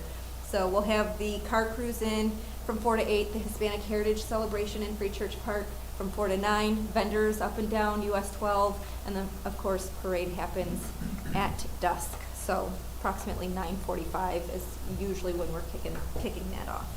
And then Saturday, there will be a 5K at the middle school for Pepper's Hope dog rescue. And then there is, of course, the fireworks at Kirsch Municipal Airport. So majority of the events are taking place on Wednesday, Thursday, and Friday. But a couple of things, and of course another fan favorite, which is the fireworks. So that just kind of gives you a couple of ideas of some of the things that are happening. And again, thank you so much for your support. I appreciate it, and I hope to see you guys there enjoying. And if you're interested in volunteering to help one of the evenings, I'd really appreciate that too. So that's it. Thank you, guys. Thank you. Any questions for Karen before she leaves? Yeah, just one. When will Citizen of the Year be announced? So we've already sent letters out, and advertisements have already started going out. We've only received 2 nominations. If you have ideas, email me. If you need a form, I can get it to you. Send in your nominations. Watch for them. I think Macaulay, my assistant, has been having it posted on Facebook about once a week right now, so you can scroll back through our Sturgis Fest posts and look for the form. But if you'd like me to email it to you, I can certainly send it to you. If you have somebody in mind that you would like to nominate. Yeah, I was just curious as to when it was announced, if you even knew right at the moment. So we typically don't announce it until at the dinner. That's when everybody will find out who, well, I take that back. It's the week of Sturgis Fest. It really gets announced, but then we get, then they get their plaques when they're not at the dinner. But elected approximately 2 weeks before the dinner. So we have a committee of past citizens of the year that sit down and go through all the nominations and help select. Cool. Thanks again. Thank you. Mr. Mayor, I move that the Sturgis City Commission approve the request for Sturgis Fest 2026 is presented. So we have a motion Second. and support, all in favor? Aye. Opposed? So moved. Thank you. Next on the agenda is the Nottawa Street 69 kV transmission line. Chris McCarthy. Right. So tonight, bring to you the Nottawa Street transmission line. This is just for the engineering. So as part of the 2027 capital budget, we've went out for bid for the design of that transmission line. That transmission line is going to feed the new substation being built south of town. And we'll complete the loop once we acquire the AEP line. I have kind of sped this process up to attempt to get it built at the same time that the substation is online. We are currently working with AEP trying to acquire that line and working with their attorneys and our attorneys, and it's taken a little longer than anticipated per se. So with that, this is kind of a backstop to make sure that we can serve that substation with that load. So we did go out to bid on that. We did receive 9 bids with the lowest from Fourth Line Power Engineering in the amount of $73,500. We have worked with this individual engineer in the past with when they worked at GRP Engineering. They've since sold out to Verdantis, so he's left and started his own engineering firm. This is his firm, so he has very intimate knowledge of our system and understands what we're asking for. So certainly recommend forwarding this to them. Any questions, Chris? Yeah, if I may, a question. Is this part of the AEP lines that we're taking over? Is that part of this project that we're talking about? So ultimately, to and from, I guess. Yeah. So the city needs to build their own line, and then we're gonna have the AEP line. So we like to serve substations in a looped scenario. It makes it much more reliable. One line goes down, the whole substation doesn't go down. I can still feed it from the other way, if that makes sense. So all the substations in town are loop fed. So they have a transmission line that comes in and out and then goes to the next substation and so on and so forth in a loop configuration. And that's just for reliability. In case, like I said, you have issues on one line, I can still backfeed it, and ultimately we hope that nobody sees, any downtime from that. So it will be new line from where the. So ultimately on the corner of To our- Nottawa and Fawn River is where we would connect, and we'd run it right down Nottawa all the way to the substation. So I'll have Ken bring up the GIS so you Okay. can see kind of what we're talking about. Sorry So, about that. and you can. I just don't know how big the scope of the project is. Yeah, so it's about a little over a mile of line. It's right on the edge of the road, so it'll be fairly simple. It's basically tearing out all the poles that are there, putting in larger poles, and then running wire above. And we do have a circuit that runs there already, so we'll have to tie that circuit in underneath as well. So. And will this also, did you say complete a loop? Was there mention of it feeding for future use at the property state line? So that's going to be at a different voltage, so that'll be at the distribution voltage. Now, we will be feeding the new property out of that substation potentially, So or this has nothing to distribution do circuit. with that property at all? No, this is just strictly for the substation that's being Yeah, built. so if you look on the map, that first parcel right off of the road there is where the substation will be. Right. 69 kV line run, the one that we're looking to assume or planning on assuming is in the railroad right away there and runs all the way up to the diesel plant, and then the line Chris is referring to would run up Nottawa. And then where does it connect back at Fawn River? you Fawn said? River Road, yep. Okay, Yep. so it'd run up the road while the road's in, we'd also have. Yep. one going back. Correct. Gotcha. Yeah. So it creates that loop he was referring to. Good. Yeah. And We do have that project budgeted in next fiscal year. It was in our capital plan. That is for- correct. We did move that up a little bit. Like I said, just trying to avoid any issues, kind of as a fallback measure as long as the negotiations are taken with AEP, but still want to, I mean, we need to do this project either way. The bulk of the work is going to be done in next fiscal year.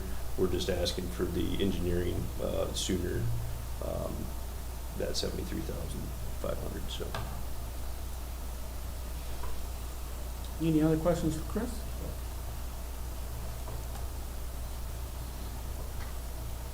What's the wish of the commission? Mr. Mayor, I move that the Sturgis City Commission approve the bid from Fourth Line Power Engineering for the Doyle Street 69 kV transmission line design in the amount of $73,500 as presented. So we have a motion Second. and support. All in favor? Aye. Opposed? So moved. All right, thank you. Next on the agenda is the hydro dam. Back at it again, Chris. All right, thank you. So as part of the FERC requirements for the city of Sturgis and the dam, we are to have an engineer of record assigned to the hydro dam. For many years before my time, Lawson Fisher and Associates has been that engineer for us. So the years that I've worked, we've never necessarily worked under I'll say a proposal or any sort of a itemized list. So I've asked them to put together a list of all that they're doing for us, and then tie a price to that for the end of the year. That way, that scope allows you guys to see, what is spending up at the dam and what our requirements are. So we currently are paying for and will continue to pay for those services on an hourly basis. This is a not to exceed proposal, so if they don't spend the hours on it, they're not going to charge us for it. Like I said, this is to better plan and account for these services. I've got a list here, as described, the many requirements to manage for the city. So we've got the annual emergency action plan. That's a requirement. We have to update that once a year, have a meeting in person to go over that plan. Historic properties management plan, dam safety surveillance monitoring, and report submittal and plan updates, annual erosion survey, nuisance monitoring plan and report, fish tissue sampling, so we have to do that, I believe that's every 10 years, annual security plan update, annual safety inspection, wildlife management plan, so we have many bird houses out there that the guys have to go once a month and attend to those bird houses, see what's in there, see if it's in good condition. If not, we have to repair the birdhouse. We have annual gate operations just to make sure all the gates work accordingly. And then environmental inspection and recreation plan updates, and then semi-monthly piezometer reading analysis. So piezometers are actually wells that are drilled in the impoundment. They can test to see how far that water is coming up inside that earthen embankment area to make sure that we're not getting into a situation where it may wash out is ultimately what those piezometers are for. So we also utilize them for other engineering services as needed throughout the year. So they are doing the engineering on that earthen embankment that we're continuing to work with FERC on to do that project.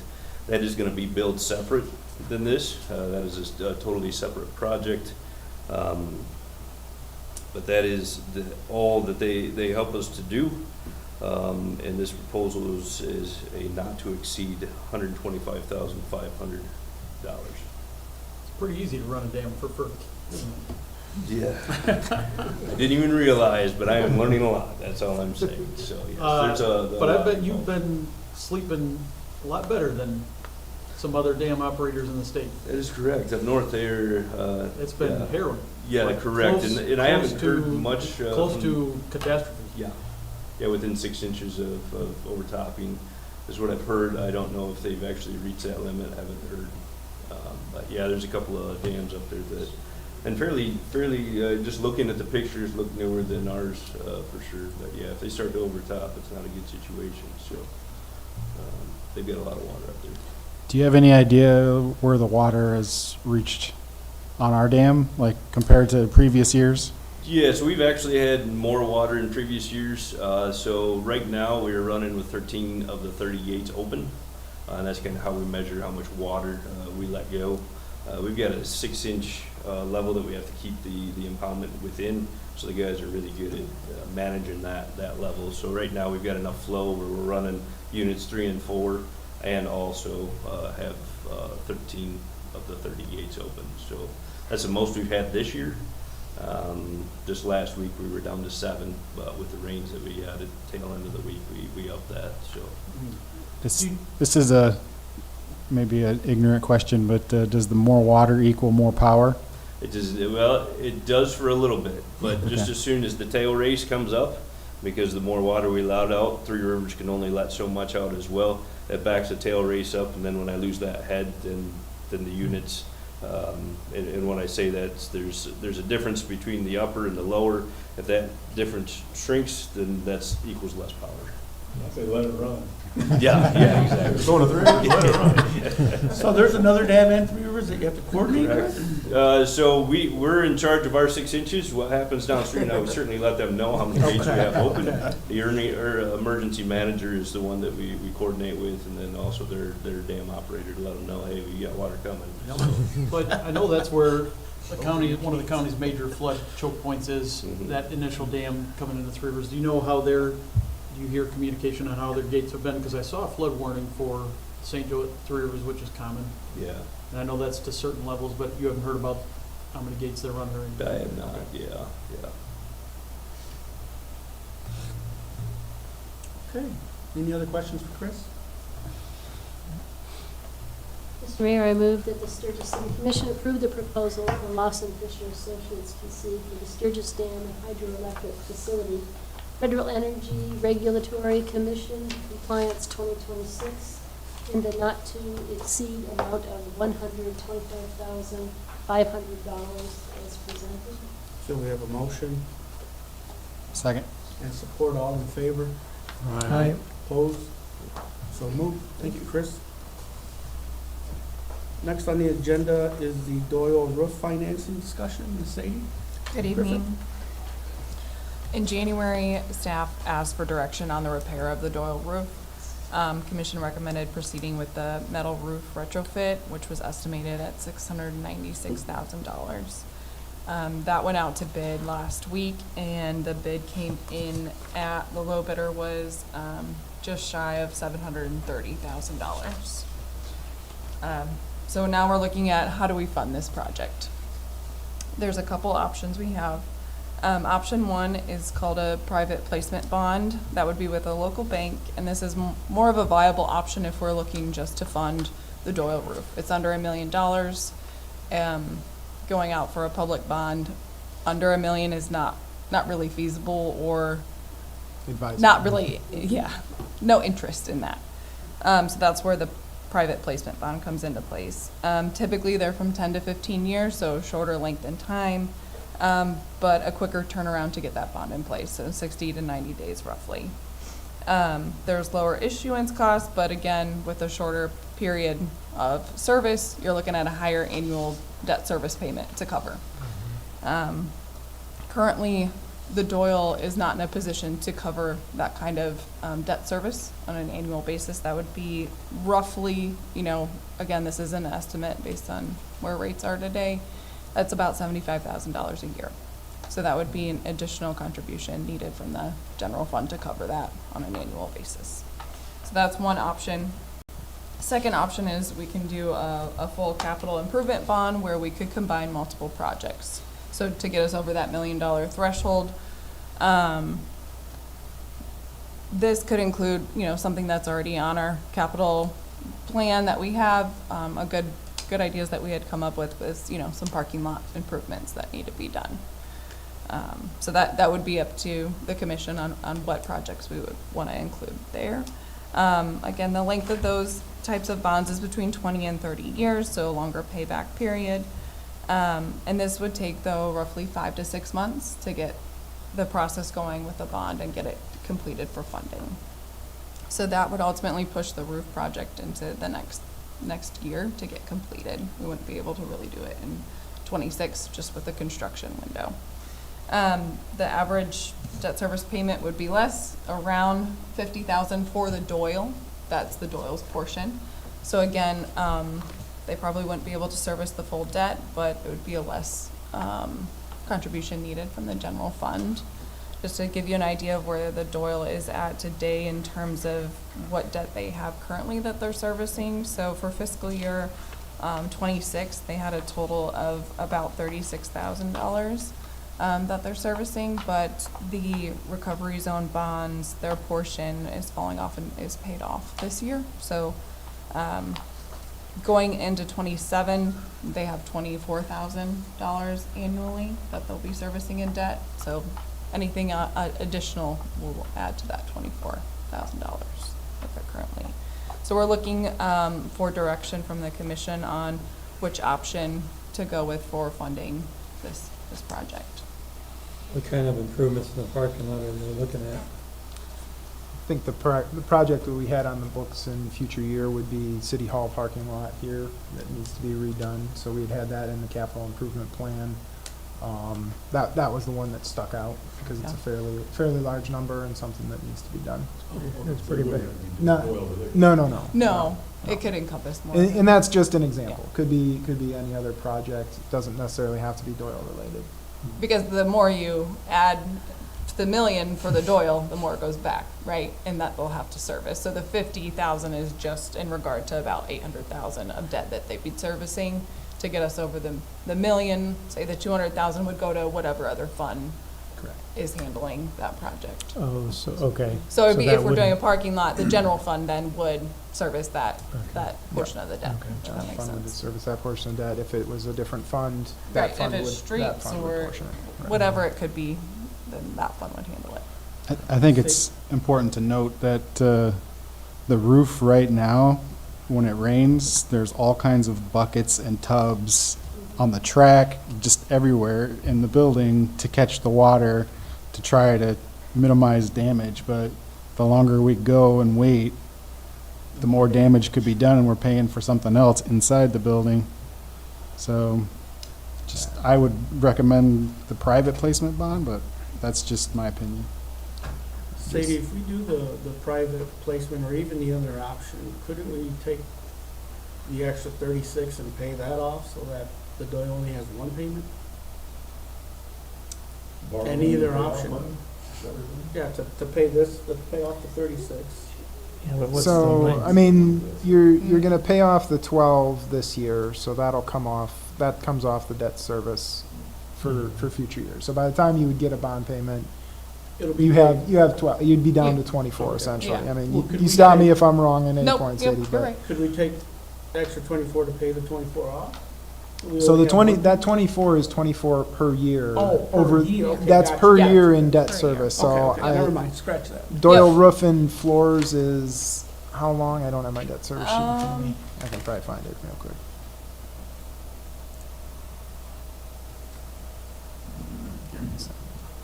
That one is eight years, so 7 years after this, so not a super long time on So that one's 7 years and 160.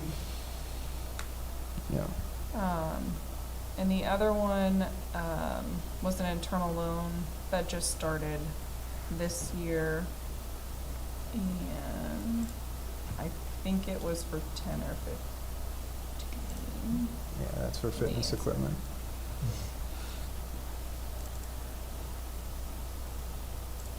So yeah, those, we have a few more years before those will come Yeah, off the those debt sheet. that's a 12-year. Okay.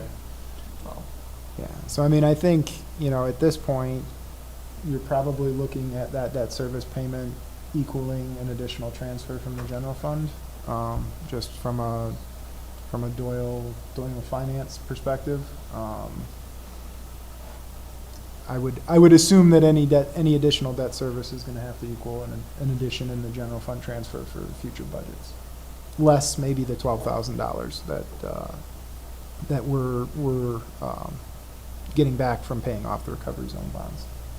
So the decision is that private placement, which the money would be available sooner to complete the project this year, Yeah. and only be 10 to 15 years worth of payments at 75,000 Roughly. versus the other way, not getting the project done until next year and having a longer period of payment, 20 to 30 years at 50. At a lower amount. 25,000 less per Right. year than Right, over a so, longer period. so it's kind of a cash flow question versus a timeliness and. Yeah, I'm kind of Justin, get this thing done. Sooner the better. I don't see how it can go longer. I mean, really and truly, I'm not an expert on leaks, but I have to believe the buckets that I've seen do, something's gonna. Well, and would It's it, gonna ruin. and what, yeah, what It's damage just- would it do, I Right, guess, would be the yeah. question. Yeah, exactly. I It's pretty mean, bad. is it that risky, or, I don't know. I don't The think. other That's, The other thing we need to consider though too is what other capital improvements would we do with the additional money?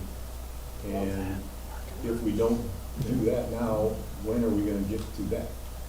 Speaking of Like City Hall parking whatever, lot. you know, those kind of things. say that again. So I mean, I can How tell you, important City is Hall it to- parking lot, Yeah, I mean, City Hall parking lot is on the capital improvement plan, and of course, this is always subject to change every year with budgeting. But right now, we have that parking lot in 2029. But it's a big, it's a big number. It's a big number because that's a full reconstruction. what is the number on that? Yeah? We budgeted at $1 million in 2029. So that, That's correct. So we'd be Well, that would- loaning that a would lot change. then. Huh? So then we'd have to be loaning a lot more. Yeah, we'd have to In do order it. You'd be at probably almost a $2 million bond, Yeah. right? And that would be the bulk of that, the $1 million roughly, or the equivalent would be paid by the general fund in debt service, and the remainder would be the Doyle, as Sadie described. Yeah, it's So- bad. The City Hall parking lot's bad.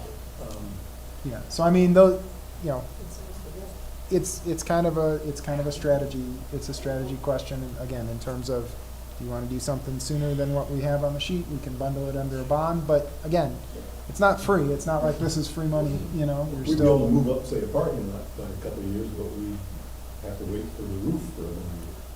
Correct.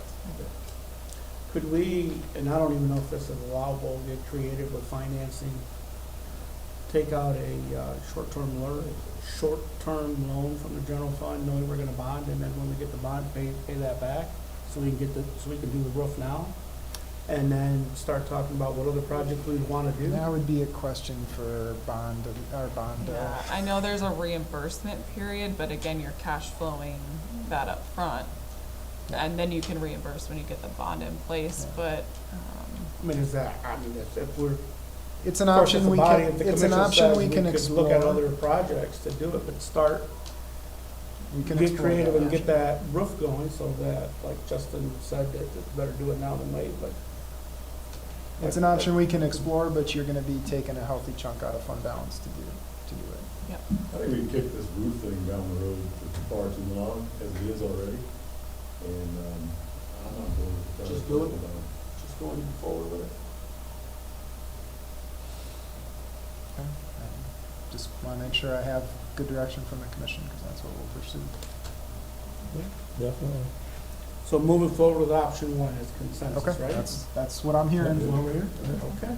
Okay. Speak now, thank you. thank you. Thank you. Next on the agenda is commissioner and staff comments. We'll start with Ms. Sadie. None tonight, thank you. Mr. Rhodes? If you haven't seen your email, sent one earlier with a bunch of information about Germany. So if you've got any questions, feel free to shoot them to me. And then Tuesday, we'll do a Zoom call, so I'll send you out a link. I'm sure I'll get that overnight when Karina gets back to her office in the morning. And we'll chat with Germany and get ready for a trip. So, okay, that's it. Chris, you got anything further?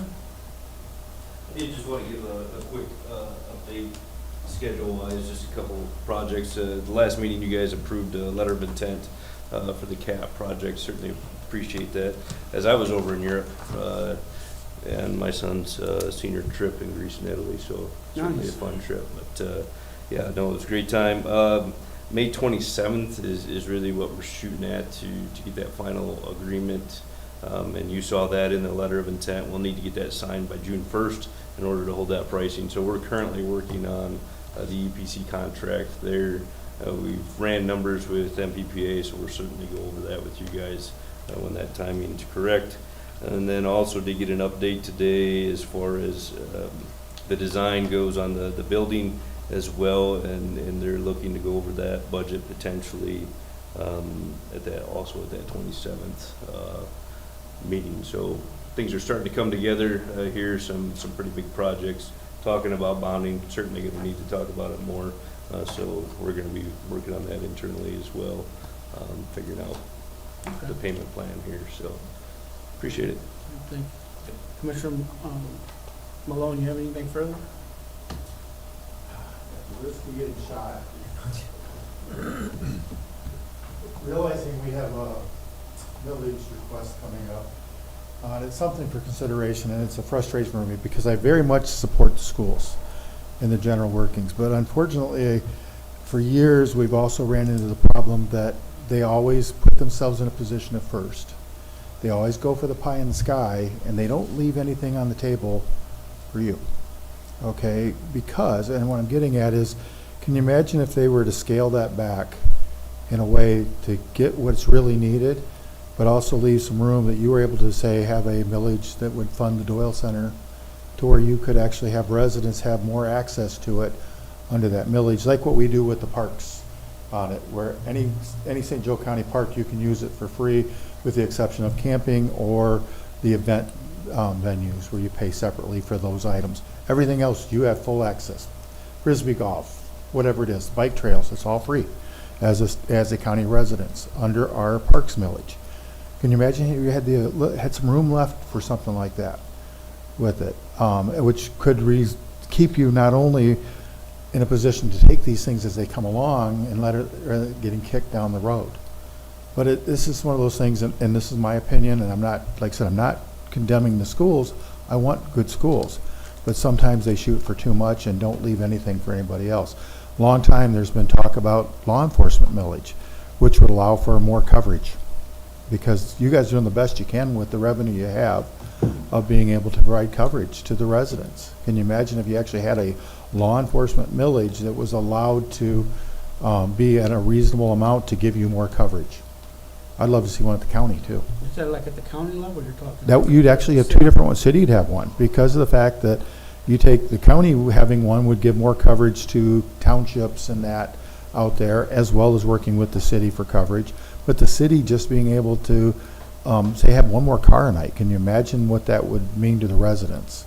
To have one more car out there responding and being visible to as a deterrent. And I'll tell you, a police car will slow me down even if I'm not speeding on it. Okay, so little things like that matter on it. So like I said, just something for consideration, that it would be nice if something was left on the table for the rest of us when we go through these things, but it doesn't ever seem to happen on it. But I don't envy you this, but obviously that's an asset that you have to figure out a way to protect it.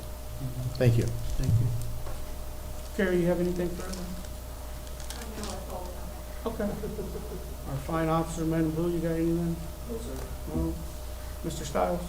A reminder that on May the 21st is the 17th annual Radiothon, benefit the United Way, 6 a.m. until midnight, and we're all invited out. Not for the whole 18 hours unless you want to come out and do that, you're more than welcome to. You can also listen in. There will be food, any Kelly Hostetler production. There's going to be plenty of food for everybody. So come on out. It's for a donation basis. Place a bid on an item on the silent auction, on the online auction. All the money stays here in St. Joseph County. Another request, not just from the news standpoint, I know Ken has asked this before. Please speak into your microphones. When the air conditioning and the heaters are going, it is difficult to hear, and I don't want to call anybody out by name. Thank you. Okay. TJ? Andrew? Just a couple things. Wanted to mention History of Downtown movie is going to be at Sturgis Young Center for the Arts. That's April 26th. And then Sturgis Neighborhood Program, the Neighbor to Neighbor Disposal Day. That's May 2nd, 9 a.m. to 11 a.m. out at DPS. If you recall, we approved some support for that. That's always been a good program, and end up getting a lot of volunteers for that. So that's all I have tonight. Okay. Commissioner Harrington? I submitted my resignation last week, and this will be my last commission meeting. Okay. Commissioner Hess? Commissioner Boyd? I like your thoughts on that, Ken, because, I mean, that, to me, that's more of an incentive, because when I saw that millage, I mean, that's, again, my personal, it's a pretty massive list of not everything that I would think would be necessary, and it would be, that's a nice idea as a taxpayer. So, that's all. Commissioner Wiki? Nothing tonight. Commissioner Miller? Not right now, but I will. Commissioner Burke? Nothing, thank you. Vice Mayor Mullins? Yeah. I'll start with I usually end with the kindness quote, and I'm going to begin tonight with my kindness quote, so that I can keep it in mind. It simply says this: kindness is a very important part of leadership. It was about 11 years ago I was sworn into office, and I took an oath where I promised to faithfully discharge the duties of a city commissioner according to the best of my ability. And soon after taking that oath, I was introduced to a document called the Commission Procedural Policy. This policy is intended to encourage and promote the highest standards of ethical conduct and behavior by members of the City Commission. And the City Commission has a right to enforce its rules and expect ethical and honorable conduct from its members. Since he became a commissioner, Mayor Perez has repeatedly been at odds with the commission rules, regulations, policies, and laws. And I've thought long and hard. I'm trying to figure out a way to extend grace. And I've tried to figure out whether this is just inadvertent or whether it's intentional. And so I was thinking of two words. One is malfeasance and one is negligence. And when you look at malfeasance, it's a term for intentional, unlawful, or wrongful conduct, especially by a public official. It involves knowingly doing something improper, dishonest, or unauthorized, causing financial harm or physical harm. Unlike malfeasance, or unlike negligence, malfeasance requires intentional wrongdoing.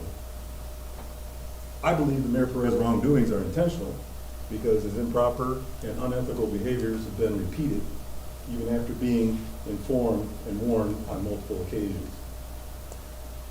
And for full disclosure and for proper context, I want to make sure that I add that on Friday, the mayor and I had a conversation. He called me on the phone in an effort to try to smooth things over. Unfortunately, that conversation didn't have its intended results. He called for a meeting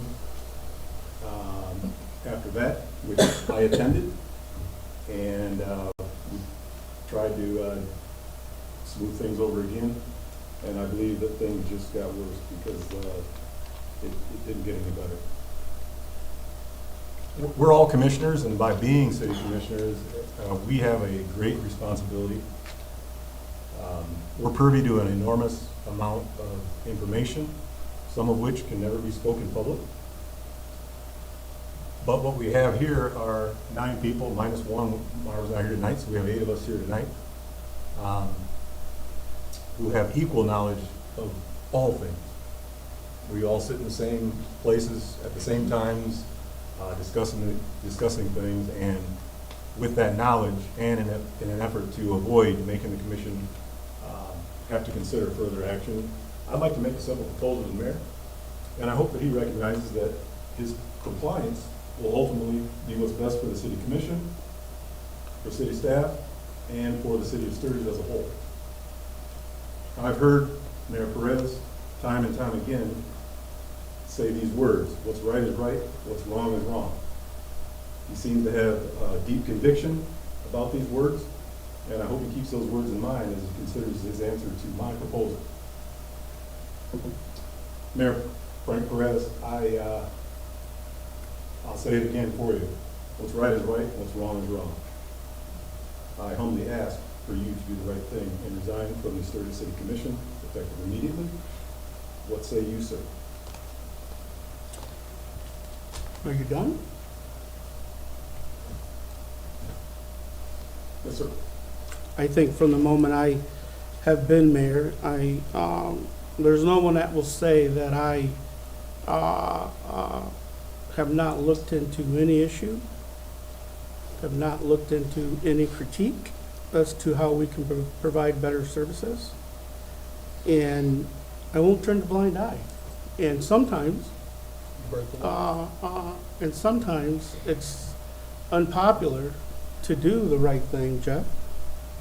And sometimes doing the right thing comes with consequences. But I will not back down. The last 2.5 years, I've dealt with issue after issue after issue. And as you said, public will probably not hear those issues. But there's no one that will say that I did not listen, that I did not act upon, as opposed to when you were mayor. I looked into everything, and will continue to do so. And I know it makes at least two of you uncomfortable, but I'm not here to be liked. I'm here to do a job. And doing that job sometimes is a little difficult. But I won't turn a blind eye, and I won't look the other way. Can I ask you a question, Mayor Perez? And I will look into that. You've had your opportunity to talk. Really? And, Is that the case?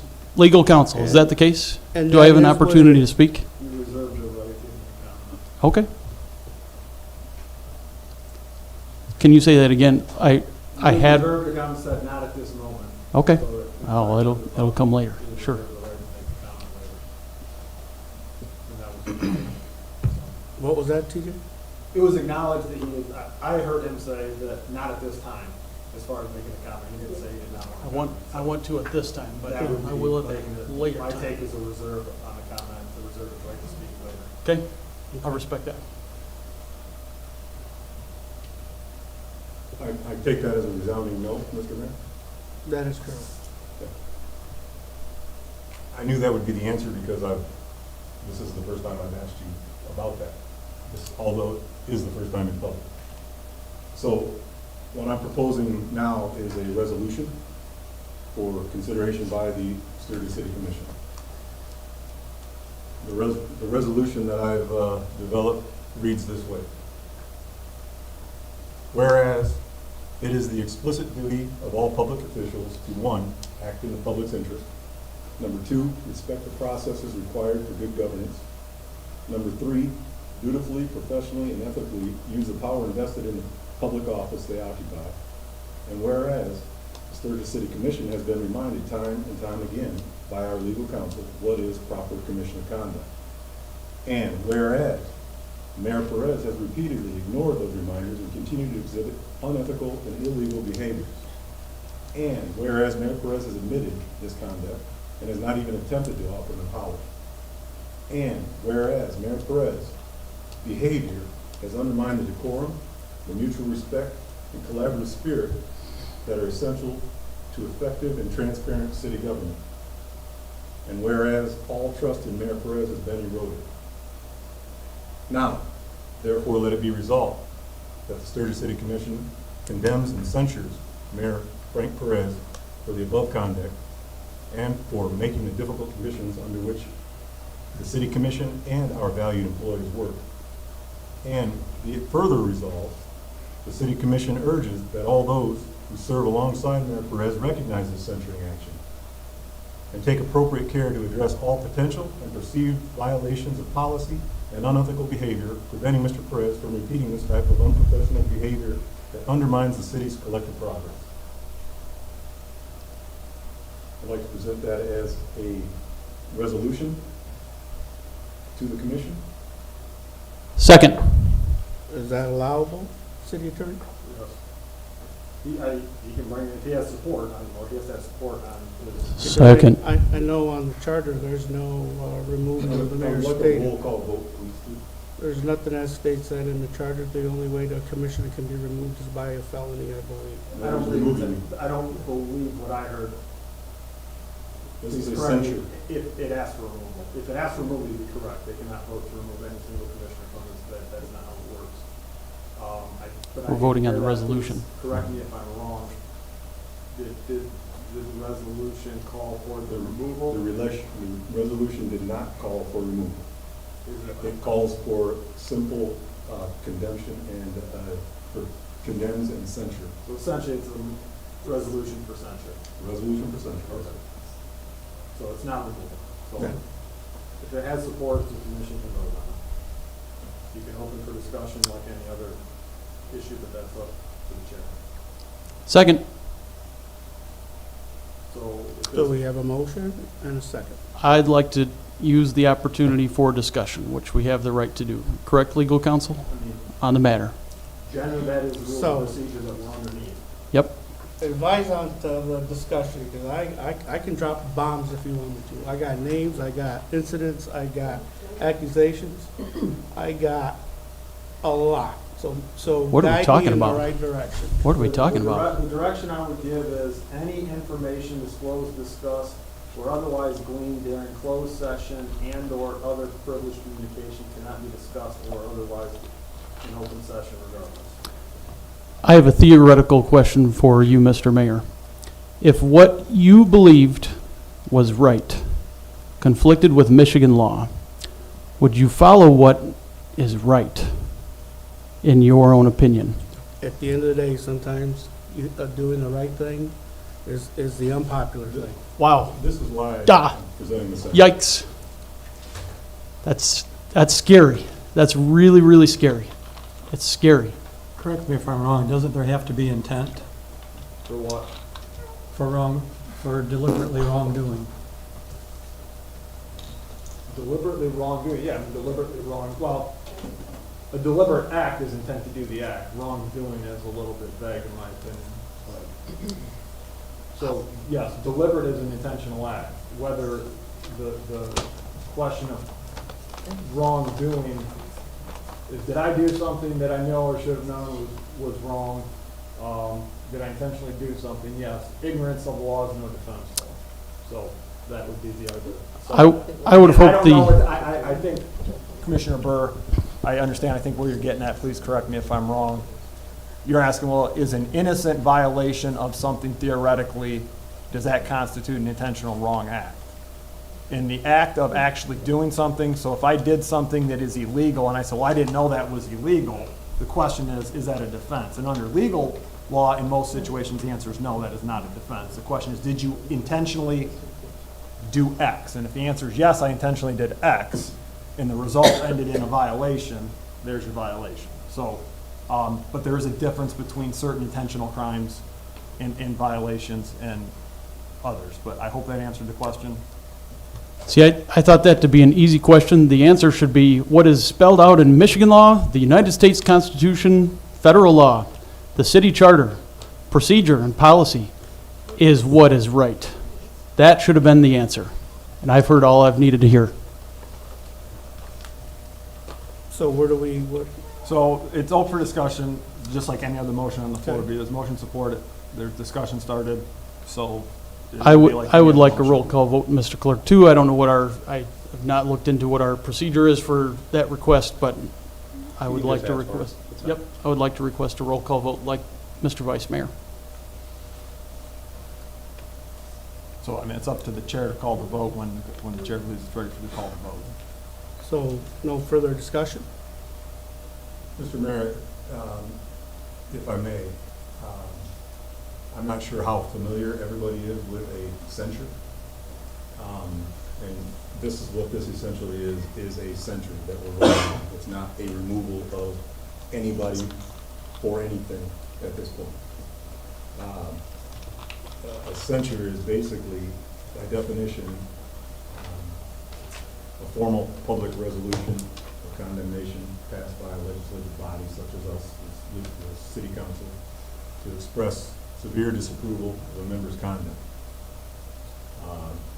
It's a disciplinary action for unethical behavior or rule violations that does not remove that official from office or take away their voting rights. So this is what we're considering here at the moment. It would just be filed in the clerk's office. The resolutions will be a public record, and to just try to keep things in line. I call the question. So I don't have, obviously, I did not take down all the wording of the resolution. Does anybody need that reread? And I would ask Vice Mayor Mullins to reread it if necessary. And that's only if somebody needs it or if you're ready to vote.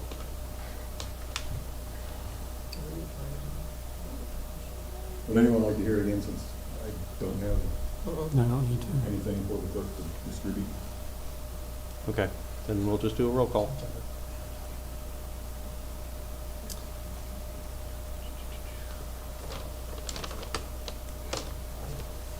Commissioner Burr?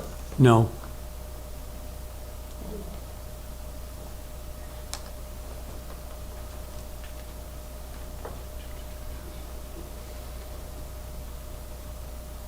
Commissioner Boring?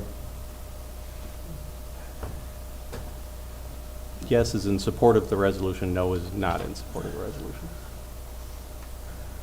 Yes. Commissioner Wiki? Yes. Commissioner Smith? Commissioner Harrington? No. Commissioner Abs? No.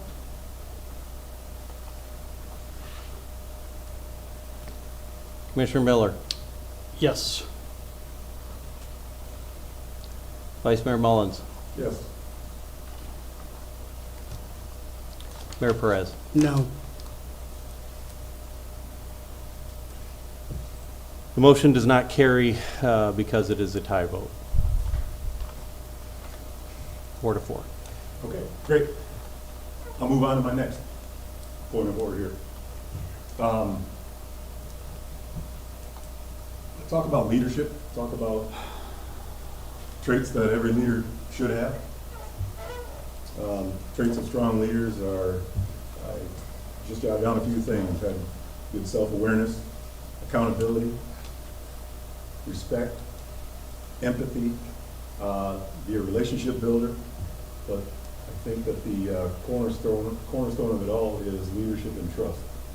And leadership is acting with integrity, which builds credibility and trust within the team. We appoint the mayor, who serves at the pleasure of the city commission. And we understand the position of the mayor is mostly symbolic. It has no veto power and holds no additional power over the rest of the commission.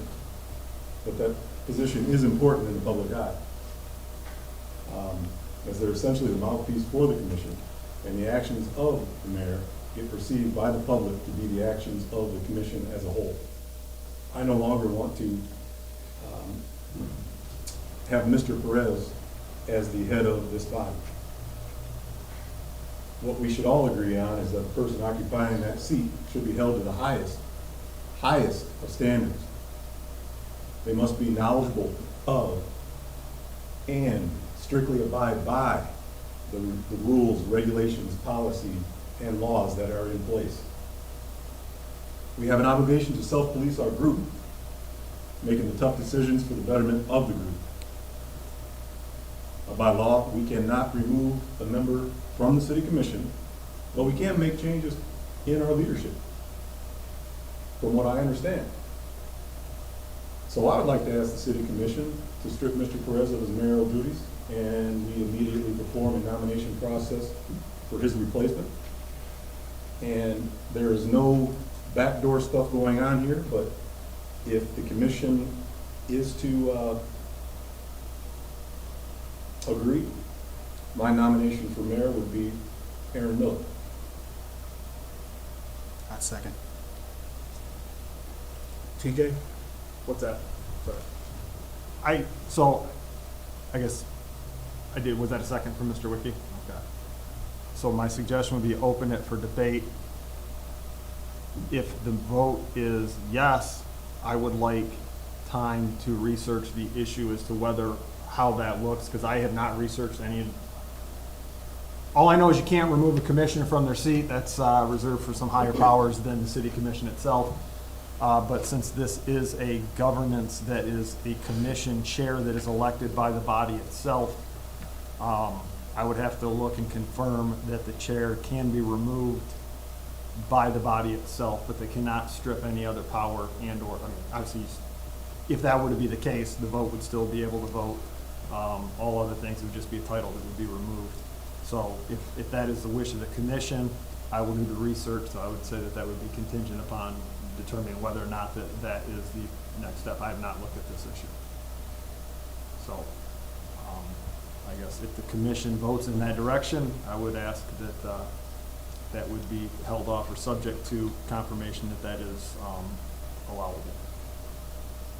So that's my only comment. After that, I think procedural-wise, Mayor, you have the right to open it up for discussion. Any discussion? My discussion would be, do it at the next commission meeting. I mean, I'm serious. I don't feel right voting on the issue. You're part of this body as well. Today, Yeah. won't be at the next commission meeting. And that's why I say it. We value your wisdom. Thank you. TJ? Yes, sir. So we're waiting till? No, there's a motion on the floor, and Okay. that was discussion, so that was her discussion point, so. And I am required to say yes or no, correct? Correct. Or you can abstain. Oh, thank you.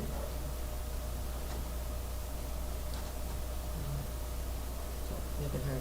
This is Under just the the, rules, So we have a motion. There's a motion, there's support, support. and it's open for discussion. this so- is just the vote on removal as mayor. Since we elected him, we can Correct. elect him. I, he made other comments about a nomination that I don't know how that folds, but I'd be reluctant at this time, with the current state of what Vice Mayor Mullins mentioned, and is a key characteristic should be of any government, and that is trust. My trust is dead right now, so I'm reluctant at this time, but if the vote is just on removal as mayor, as the position that we elect as a commission, then I understand what is at hand. Is that the motion? The motion is to remove Mr. Perez as our mayor and open up a nomination process to appoint a new mayor. Okay. So nobody's been, okay, I think that was the question, and I was unclear on that motion, so, and I guess I'll confirm with the second, was it Commissioner Wiki, I'm sorry, did you second? Wicky's a second. Is that your understanding of the motion, with Mayor? Well, initially I thought it was to appoint Commissioner Miller, but I would second. I was just making my intentions clear that if this were to happen, my nomination. Procedurally wise, I just want to make sure that the second is in agreement with what, the clarification of what the motion is. Okay, so, and so you can continue discussion amongst the commission before you call the question. I just have another clarification. So, if it's a no, that isn't stopping anybody from making the motion again at the next commission meeting, correct? Potentially. I mean, that could happen. Sure, it could. yeah. They could. Theoretically, sure, it could. But if it was a yes, then that's a done deal. Yeah. Okay, thank you.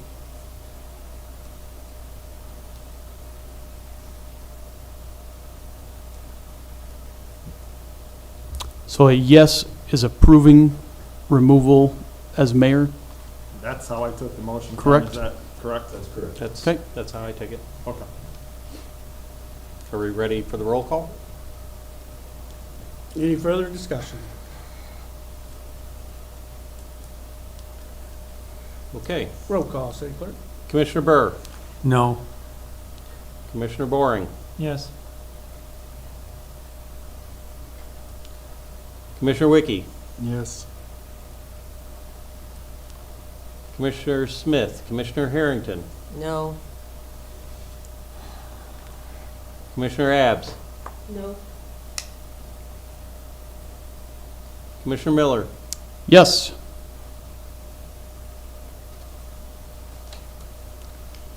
Vice Mayor Mullins, Yes. and Mayor Perez. No. Once again, it's a 4-4 tie, so the motion does not carry. And I still have, Okay. I'm still, it's still my time. Yes? Come on. Yes? Okay. No, like long-winded people? No. Coming into tonight, I thought long and hard about whether I would actually bring this forward in the meeting. And I thought long and hard about ramifications and everything else. The intent was to really open eyes and open hearts. I totally expected it to go the exact way that it went tonight. I am not surprised or shocked at all. So I thought that even if these things failed, at least there's public record to reflect that these things were attempted, and they're not it's not a selfish grab for anything. I don't want anything for myself. It is just for the betterment of the Sturgis community, for the betterment of our staff that works so very hard every day to get work done, and for us as commissioners to have a valued leader be the voice of this commission. Again, I'm not shocked, I'm not surprised, but I'm proud that we took the time to consider it, and I appreciate everybody's consideration. Whether you agree with me or not, I still consider you all my friends, and that won't change. But things need to change on this commission, and they need to change now. And those who voted against my proposals tonight, I want to let you all know that we all have time to make changes. We all have time to do things better amongst ourselves with each other. And I hope that comes out of tonight, that makes everybody realize that, hey, we're not here just joking around and just making willy-nilly accusations around town or doing things like this. We're here to do the work of the people. We're elected to do a job, and we need to do it to the best of the standards that to the letter of the law, the best that we can, and the best of our ability. Like I said before, when you're sworn in, you're upholding an oath to serve to the best of your ability, and that's what I'm aiming to do tonight. And I believe that was successful. So thank you very much. No, let's be kind to one another. I did it at the beginning. Heard that. Thank you. Well, what an interesting night. I had a feeling Jeff was gonna do that, but, at the end of the day, when you don't have goals and objectives, when you don't have a clear process to do certain things, and you don't have clear direction as to where we want to head toward, and lack of accountability. I can see how some of this things have come up to the point where we are today. But that being said, there is opportunity for change. There's a lot of things that we can do. There's a lot of things that we can start planning so that we can all do better. But again, the complaints have been complaints. The complaints have been on deaf ears for a long time, and at times doing what has been done. I'm sure it's not popular, it's probably uncomfortable, but we can't just continue to turn a blind eye. And as you quoted me, right is right, wrong is wrong. So at the end of the day, I hope all of you have a great work week. And right now, we'll need a motion to go into closed session. Not me.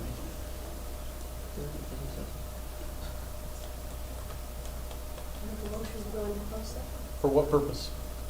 for the purpose is listed here. Attorney opinion and to conduct a periodic personnel evaluation at the request of an employee. So we have a motion Support. and support. All in favor? Oh, that's for your roll call vote per the Roll call law. vote. Yes. Per Michigan law. Thank you for pointing that out, Aaron. Yep. Happy to point out the law. Commissioner Burr, Yes. Commissioner Boring, Yes.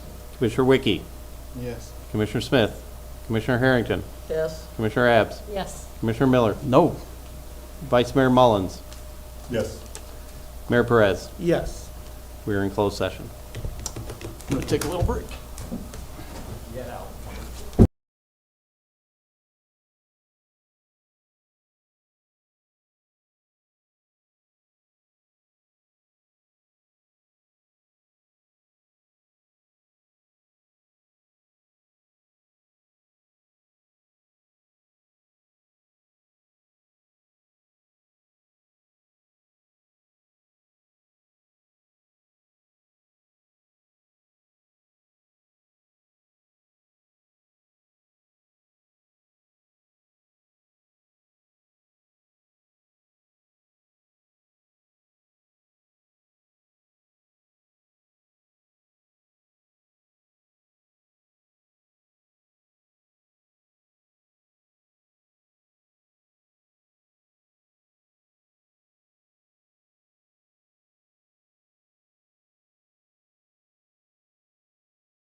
So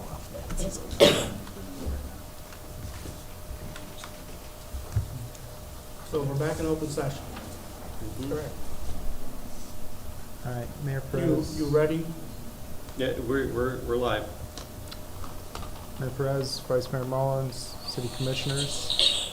I'd like to submit my letter of formal resignation from my position as City Manager of the City of Sturgis, effective July 24th, 2026, contingent on approval of mutual separation agreement by the City Commission. Can you talk up in your mic, Andrew?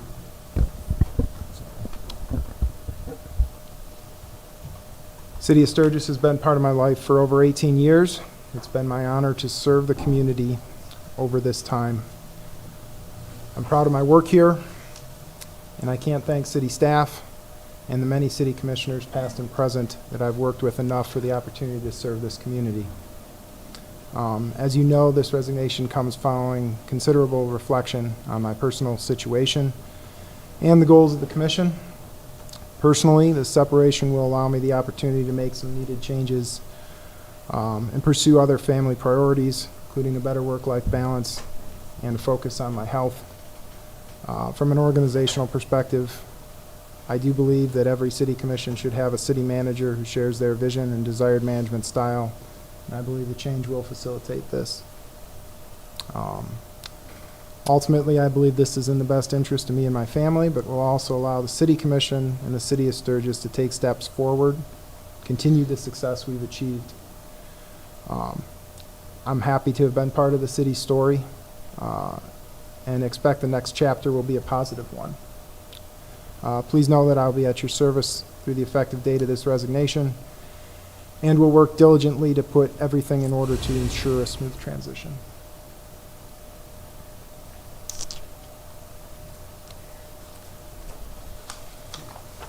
So with that, the commission has been presented a separation agreement, mutual separation agreement. I guess it's been reviewed. It's been drafted by legal counsel. I've reviewed it. So it's up to the commission whether or not they move to approve that. So I move to approve his resignation. So motion? Support. I have discussion. Hold on, separation agreement? I'm sorry, are we talking separation agreement or resignation? What he just read. Oh, and, No, or which one first? You can do them both at the same time. Oh, then both. Both. Okay, So a motion? that's fine. Discussion. Support. I have discussion on the motion made.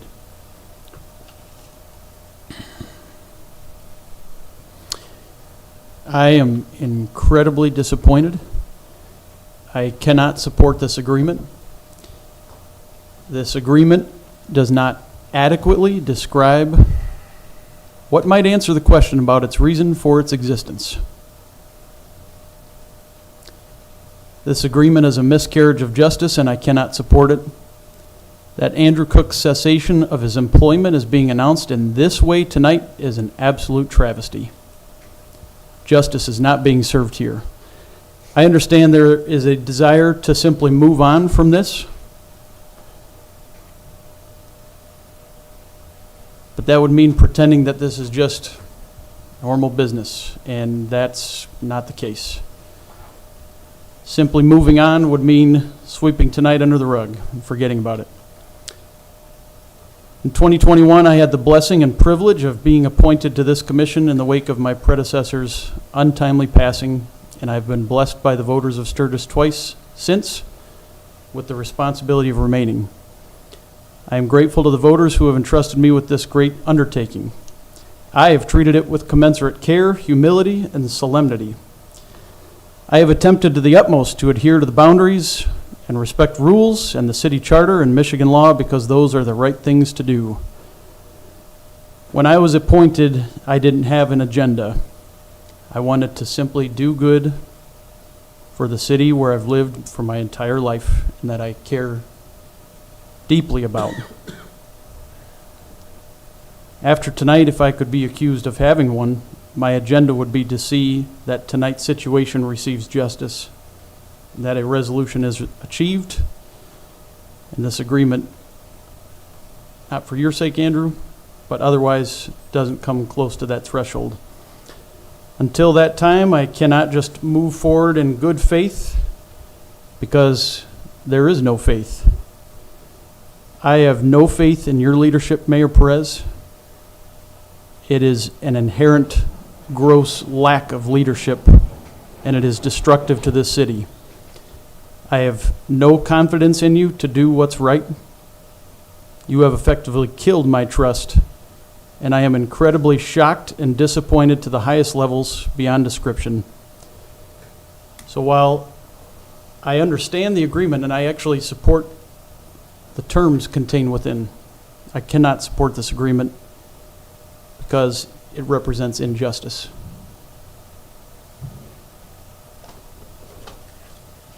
Any other discussion?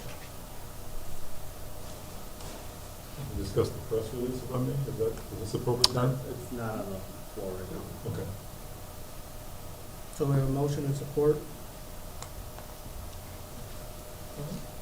I would suggest a roll call vote. Okay.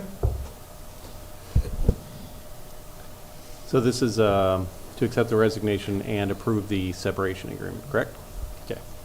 Commissioner Burr, Yes. Commissioner Boring, I agree, only because of that's what you want. so, yes. Yes, sorry. Okay, thank you. All right. Commissioner Wiki, Reluctantly, yes. Commissioner Smith, Commissioner Harrington, Unhappily, yes. Commissioner Abs, Unhappily, yes. Commissioner Miller, No. Vice Mayor Mullins, No. Mayor Perez. Yes. I got everybody right? Yeah. Okay, so that's 6-2. Motion is carried.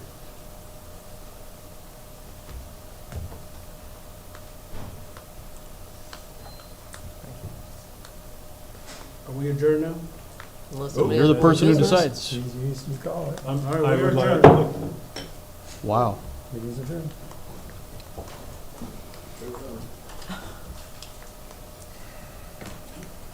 There was more business. He was trying to discuss. Cut asked- them off. If I'm off. I looked over at you. I know, I I'm was like- looking at, I No, was you- looking to see if you were You recognizing. cut Jeff No. off. So we're not adjourned.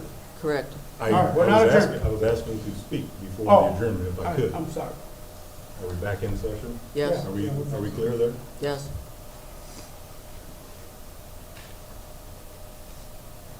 We were given a media release. And I would like to see that media release revised before it's put out. And I'm not sure, I would prefer that a statement come from the commission at large about Andrew in that statement versus solely from the mayor. So is that your motion? That is my motion. Second. That it's from the commission? Mhm. I would like to see a full commission statement about Andrew and not just Instead from of- one particular individual that sits on this board. Yes. So a statement from the commission. That's the motion. That it's changed to being attributed to the commission, as far as I understood it. Yes, yes. Can I be clear, make sure I understand what that was, and also that the clerk understands, because he looks like I do, a little glazed over, that, so on that paragraph, it would indicate that, instead of being attributed to a single person, said, the commission, and basically indicate there, replace 4 words with, instead of said Mayor Frank Perez, it should say, said the Sturgis City Commission. Yeah. Yes. Is that what you're asking? That clarity helps, yes. It helps, but I think just to thank Andrew for his time with the city and knock out the rest. We now need to stay focused and positive and find the next mayor. Okay. So just strike that out. Okay. So basically just strike those 4 words altogether. Strike those 4 words? Yeah, Make it from said the Mayor commission. Frank Perez. Yeah, make it from the commission. Is that what you're asking? That would Yeah, satisfy make me. it from the If commission. that's the sentiment of the commission, I would, yes. please replace that. That would satisfy.